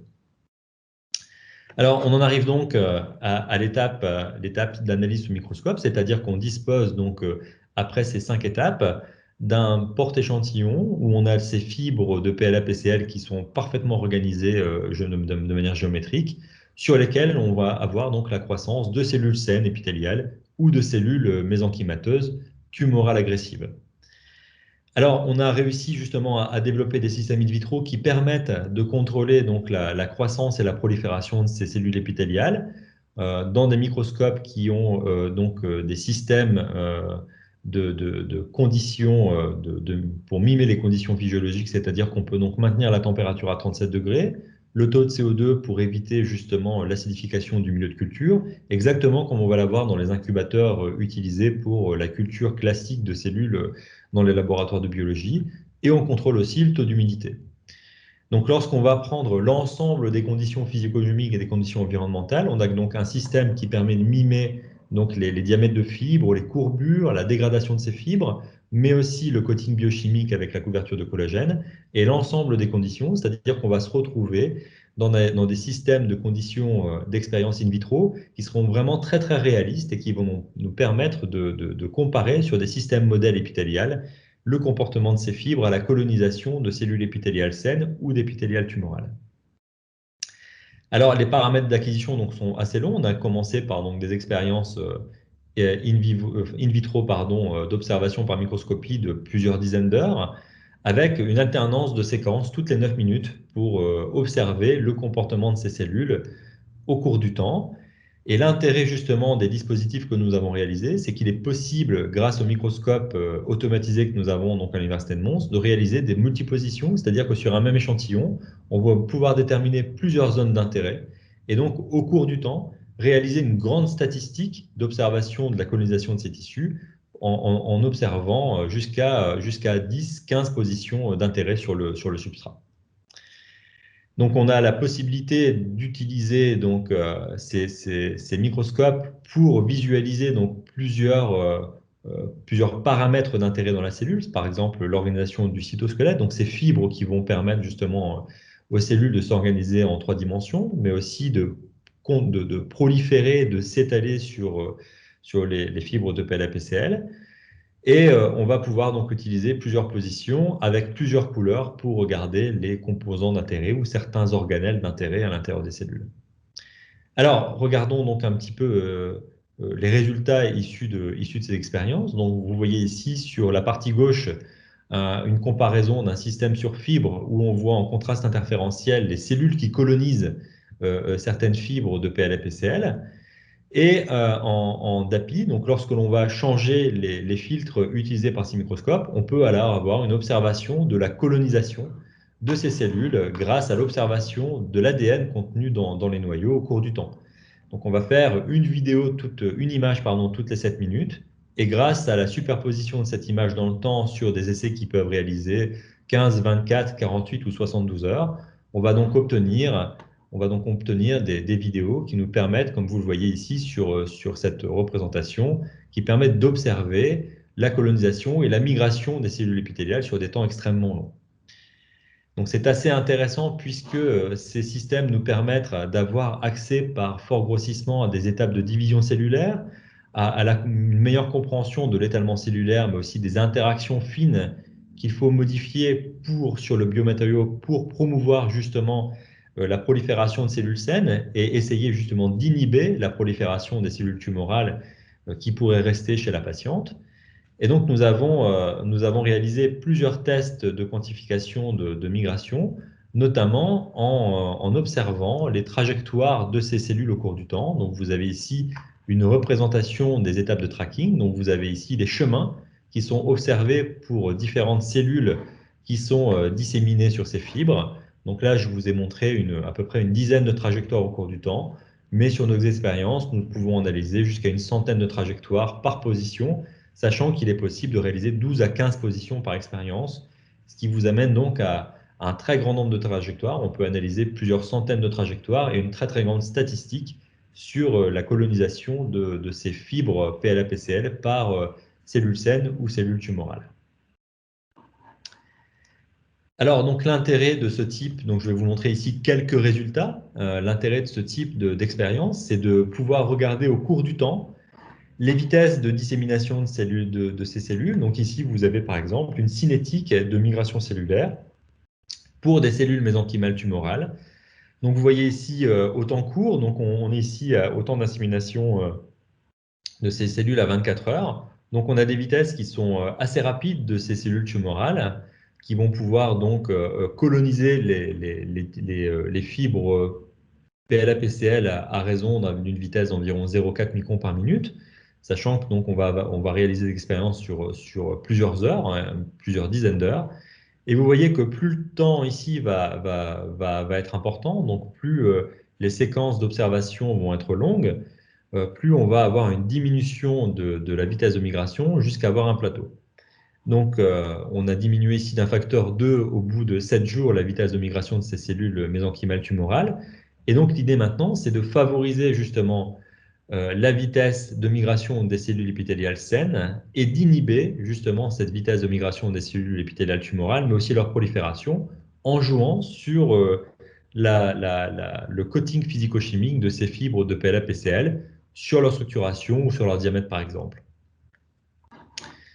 Alors, on a donc réalisé plusieurs types d'expériences. Donc, sur cellules épithéliales tumorales, donc vous voyez ici la vitesse de migration très importante de ces cellules ici sur la gauche au cours du temps, pour les temps courts. Donc, vous voyez ici une activité très importante de ces cellules épithéliales tumorales.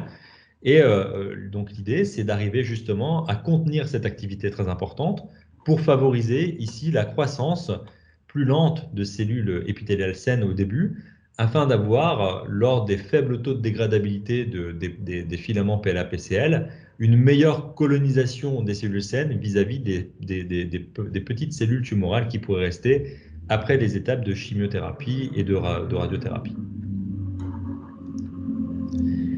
Donc nous avons donc des systèmes qui permettent de voir que, en fonction des coatings de surface que nous avons réalisés, il est possible, donc vous le voyez ici, d'inverser les tendances en termes de vitesse de migration au jour 7.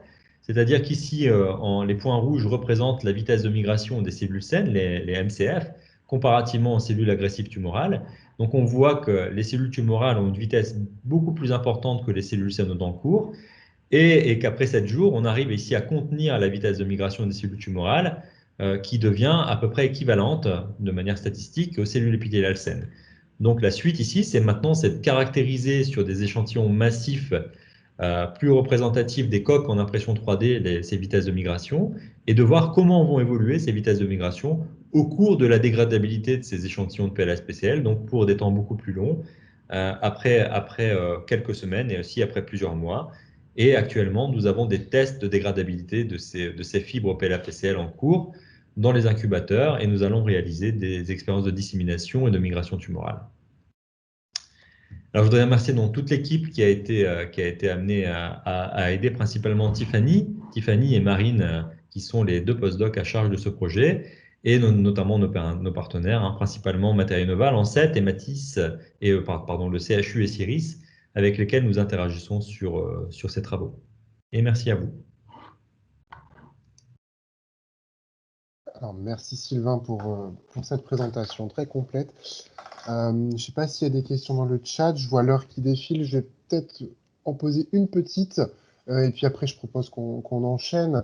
Est-ce que tu peux nous en dire un peu plus sur la compétition finalement entre les cellules tumorales et les cellules saines, ce que vous observez, et voilà, quels sont les points clés là-dessus? Alors, on sait très bien dans la littérature que les cellules tumorales agressives ont un taux de prolifération beaucoup plus élevé et une vitesse de migration beaucoup plus importante que des cellules saines. Donc, c'est pour ça qu'elles adoptent ce qu'on appelle un phénotype mésenchymal. L'idée, justement, c'est d'inhiber ce phénotype. Alors là, pour le moment, on travaille avec des fibres recouvertes de collagène, mais en modifiant justement la couverture physico-chimique pour inhiber ce phénotype et favoriser justement le phénotype sain, épithélial, pour à terme, justement, avoir une prolifération très faible des cellules tumorales qui pourraient persister et une division et une colonisation très importante des cellules autologues. Donc là, ce n'est pas très important puisque on voit que les vitesses sont déjà diminuées à 7 jours, donc ce qui est très court par rapport au temps de biorésorption des prothèses qui vont être utilisées dans le cadre de Matisse. Et donc, l'idée, c'est de voir si, au temps plus long, on peut encore diminuer ces vitesses de migration pour avoir une balance très, très forte vis-à-vis des cellules épithéliales saines. Ok, merci. Alors, je pense que ça répond en partie à la question qui a été posée entre-temps dans le chat, donc je vais me permettre de l'apprendre. Donc, c'est en anglais. Also, on degraded samples, plasma treatment and collagen coating was performed. Alors, je vais répondre en anglais. At this stage, we have mainly used a collagen treatment used based on plasma insulation and UV insulation, but we are also using other proteins coming from the extracellular matrix instead of fibronectin and laminin, and we think that a mix of different proteins coming from the extracellular matrix could be very interested by playing on the different integrins that will serve to anchor the substrate for healthy versus tumoral epithelial cells. So we know that there are different integrins that can be found in, especially in the tumoral phenotypes, and by using on the composition of the coating, we think that we can be able to inhibit the proliferation of the tumoral cells. Thanks a lot, Sylvain. Eh bien, je propose qu'on passe à la dernière présentation scientifique. Et puis après, on ira vers la conclusion. Donc, Mélanie, tu peux te préparer. Donc, Sylvain arrête son partage. Hop. Voilà, tu vas pouvoir avoir la main. C'est bon pour vous? C'est pas encore arrivé. Est-ce que tu peux réessayer le partage?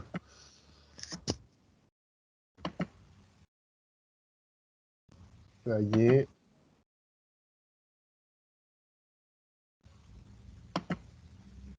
C'est bon, c'est en plein écran chez moi. Voilà. Eh ben, c'est à toi. Très bien, donc je me présente, Mélanie Daillé, je suis ingénieure au CHU de Lille et pour ma part, je vais vous parler de l'effet sur le lignage adipocytaire de textiles multifilaments en PLA-PCL. Donc là, je vais présenter assez succinctement vu que ça a déjà été expliqué au préalable par les différents partenaires. Donc l'objectif, c'était de développer une prothèse qui sera à la fois biorésorbable et biocompatible et implantable lors d'une tumérectomie pour éviter d'avoir différentes opérations. Donc globalement, comment ça se passerait? On aurait une première implantation avec la prothèse, à l'intérieur de laquelle on insérerait un lambeau graisseux vascularisé. Puis au cours du temps, on aurait une dégradation de la partielle et en parallèle une croissance du lambeau. Et finalement, une disparition totale de la prothèse, un complément de la zone qui était vide par le tissu graisseux. Donc nous, notre objectif au CHU de Lille, c'était d'étudier l'interaction qu'il pouvait y avoir entre ce tissu graisseux et la prothèse. Donc on s'est intéressé au départ au textile, donc au ratio de PLA-PCL dans les différents textiles, donc des ratios allant de 70-30, 90-10 et 100% de PLA dans ce textile. Et l'objectif, c'était d'étudier s'il y avait un ratio de PLA-PCL qui était plus compatible que les autres ou qui permettait mieux la croissance du tissu adipeux que les autres ratios. Et il faut savoir que là, on a étudié le ratio de PLA-PCL, mais il y a différents paramètres qui peuvent être étudiés, donc notamment le diamètre des fibres, les tirages qu'ont subi les fibres, mais aussi on pourrait étudier la dégradation, donc prendre ces matériaux, les dégrader et regarder quel est le matériau le plus favorable lors de sa dégradation pour permettre la croissance d'un tissu adipeux. Donc pour la partie CHU, donc dans la première phase, c'était vraiment une phase qui était plutôt in vitro. Donc au départ, on s'est intéressé à l'influence in vitro sur le lignage adipocytaire des différents matériaux, donc notamment étudier la mort cellulaire ainsi que la différenciation des cellules. Ensuite, une biocompatibilité ex ovo, donc en fait là c'est un modèle d'œuf, donc de vascularisation, sur lequel on a posé les matériaux et on a regardé si on avait plus ou moins de formation de nouveaux vaisseaux. Ensuite, donc c'est la deuxième phase qui est actuellement en cours. Donc, une fois que la partie in vitro a été validée, il y a une phase in vivo qui a lieu sur des rats. Donc là, l'objectif, c'était d'implanter des rats avec les matériaux et de voir si ceux-ci étaient biocompatibles. Donc, est-ce qu'on allait avoir ou non une inflammation, une toxicité, par exemple, des matériaux sur les tissus in vivo. Et enfin, une fois que cette étape sera passée, donc l'objectif, ça sera d'implanter les tricots et de voir si ça influence ou non le lambeau graisseux. Donc pour le plan d'expérience, pour la fabrication des tricots, cette partie vous a été expliquée par Vivien.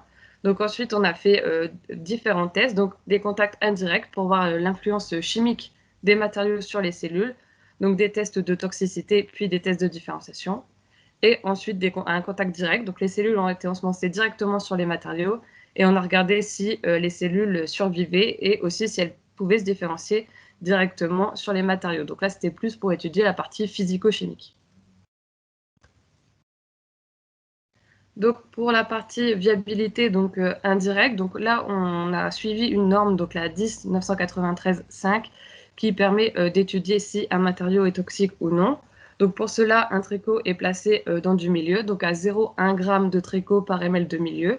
Puis on va placer ce milieu sur des cellules du lignage adipocytaire. Donc on a 2 lignées, des cellules souches mésenchémateuses de moelle osseuse murine, les D1 ORL UVA, mais aussi des cellules préadipocytaires, donc qui sont déjà engagées dans la voie de différenciation, mais qui ne sont pas différenciées. Et ce sont cette fois-ci les T3T3L1. Donc ces cellules ont été mises au contact de surnageants où il y avait les tricots, et on va regarder par 2 tests, donc le cristal violet qui va marquer l'ADN et qui va permettre de voir le nombre de cellules, et ainsi que le MTT, qui est un test qui reflète l'activité métabolique de nos cellules. Donc globalement, sur nos 2 lignées, ce qu'on a pu observer, c'est qu'on n'avait pas de différence en termes de viabilité. Donc on a le même nombre de cellules au bout de 24 heures, quelle que soit la durée de l'extrait, donc quel que soit le temps de dégradation du matériau dans le milieu.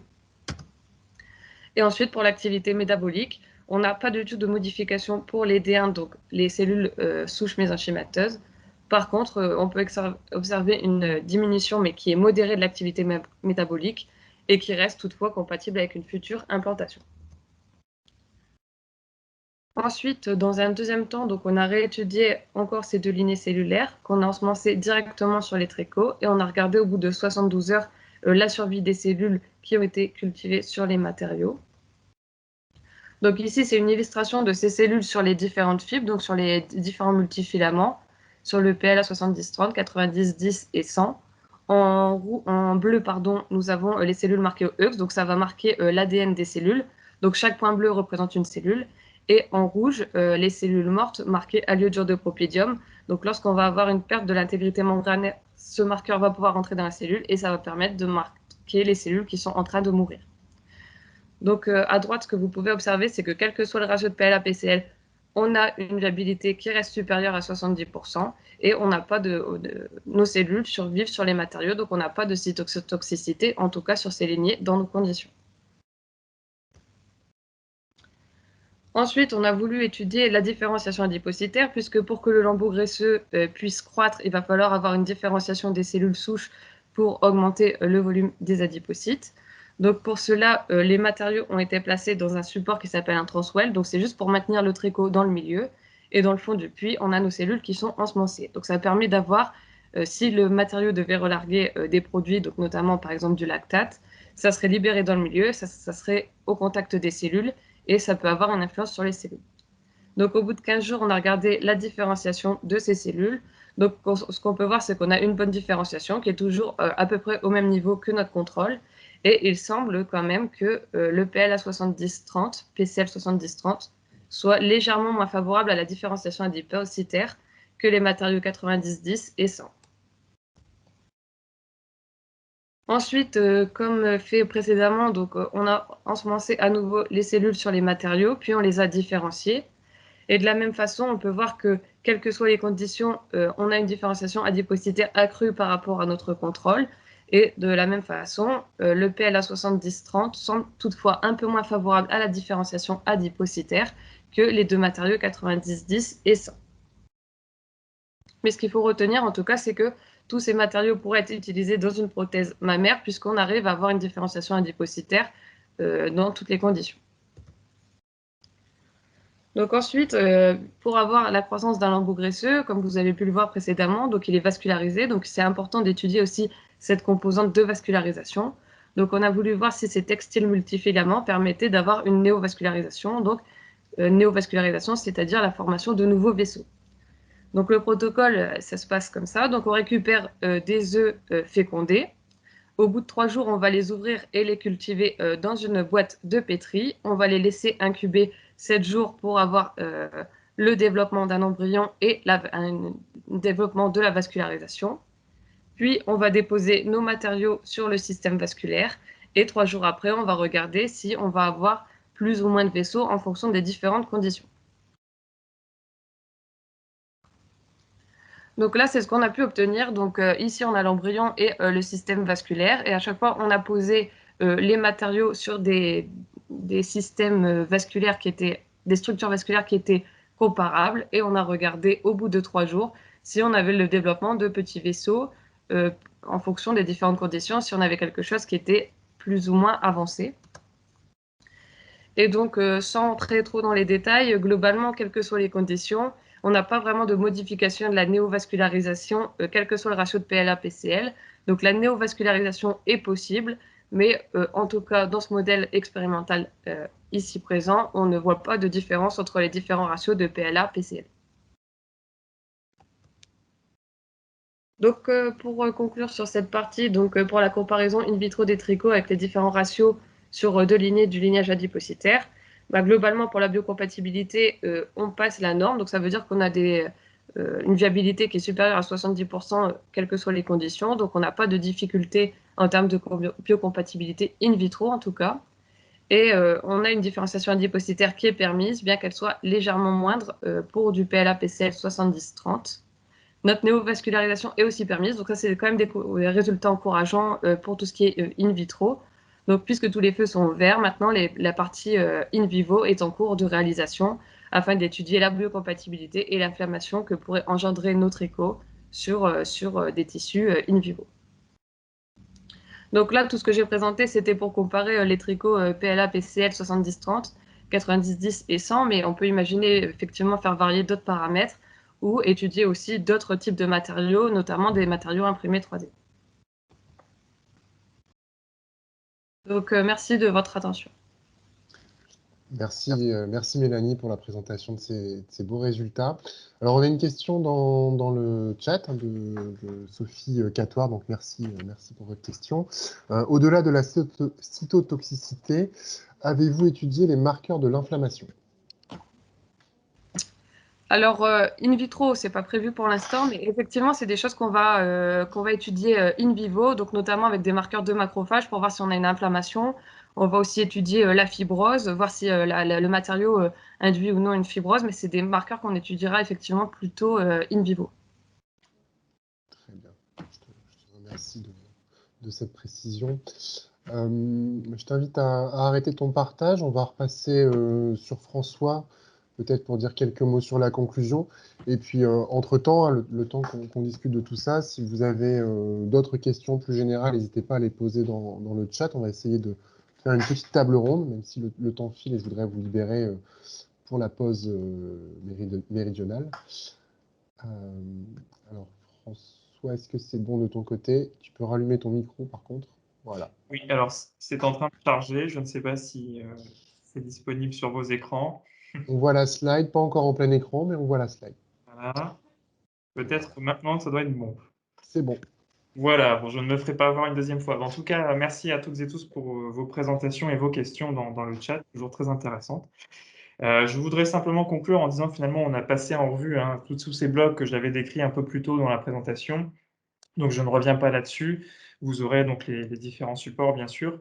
En guise de conclusion, je souhaitais dire que, en effet, Matisse visait une application en tant que premier modèle sur le modèle du sein, mais que tous ces travaux finalement menés sur à la fois les matériaux et les comportements cellulaires pouvaient aussi être transposés à d'autres reconstructions de tissus mous, en priorité, mais éventuellement à d'autres reconstructions de tissus osseux ou disons tissus plus durs. À savoir aussi, mais je pense que vous l'avez compris au travers des différentes présentations, certains travaux sont toujours en cours, puisque le projet se termine en juin 2022 et que nous avons aussi souffert malheureusement des périodes de confinement. Donc, notamment les implantations animales, puisque si je reprends la dernière question sur les marqueurs d'inflammation, ce sera quelque chose étudié plutôt sur les manips animales, donc qui ont été lancés là très récemment et sur lesquels on sera en mesure de communiquer d'ici à la fin du projet. Nous travaillons également sur, encore une fois, les modèles d'angiogenèse, de vascularisation, la finalisation des travaux d'impression 3D, et puis, par exemple, les aspects de modélisation et de personnalisation des scaffolds. Voilà. Ce qu'on souhaitait dire peut-être en dernier mot, c'était que cet événement était à destination des industriels et des entreprises. Bien entendu, et comme Pierre-Yves le soulignait plus tôt, pour des raisons éventuellement de confidentialité ou de secret industriel, vous pouvez nous contacter en aparté pour discuter plus densément sur un point ou sur un autre, et on prendra les experts qui sont intervenus aujourd'hui, qui pourront répondre à vos interrogations pour ces différents rendez-vous. Donc n'hésitez pas à nous contacter, c'est aussi l'objet de ces projets intérêts que de valoriser les résultats auprès des publics industriels. Voilà. Je voudrais peut-être conclure un tout dernier mot en soulignant à la fois la qualité du consortium, donc merci à toutes et tous, et puis surtout le soutien financier de nos partenaires, en particulier le programme Intérêt François-Wallonie Flandre, qui nous soutient à hauteur quand même de 3 millions d'euros, de la région Hauts-de-France et de la province Wallonie. Merci. Merci François pour ces mots de conclusion. Donc, je ne sais pas si certains dans l'auditoire virtuel veulent intervenir, poser encore quelques ultimes questions. Alors effectivement, hein, comme le disait François, c'est un premier rendez-vous de dissémination. Le projet n'étant pas fini, on espère bien en faire d'autres prochainement, idéalement en physique, ce qui nous permettra d'avoir des interactions un peu plus, peut-être un peu plus fluides et avoir un petit peu plus d'informels qui sont très importants pour monter de nouveaux projets aussi. On sait, parfois il y a des idées qui sortent autour d'une tasse de café, donc ça sera avec plaisir qu'on pourra échanger avec vous si on arrive à tenir ce type d'événement. Mais écoutez, je vois pas de questions dans le chat. Allez, je vous laisse encore quelques minutes et puis après, on pourra vous libérer et vous remercier une fois encore pour votre participation. Peut-être dire que n'hésitez pas à remplir, si ça n'est pas déjà fait, le Oui, merci. formulaire, hein, parce que, comme vous le savez, bon, déjà pour des raisons aussi de suivi de projet, nous gardons une trace de nos activités et des statistiques de ces événements, mais c'est surtout pour vous bénéficier des présentations que vous avez pu voir aujourd'hui et du replay qui sera disponible prochainement. Voilà. Bah, écoutez, je pense que sur ces bons mots, on peut tous se quitter. Et donc, voilà, on vous enverra les documents liés à ce premier atelier d'ici quelques temps, le temps de mettre tout ça en ligne proprement. Merci à tous. Et puis, je vous invite à quitter la salle de réunion.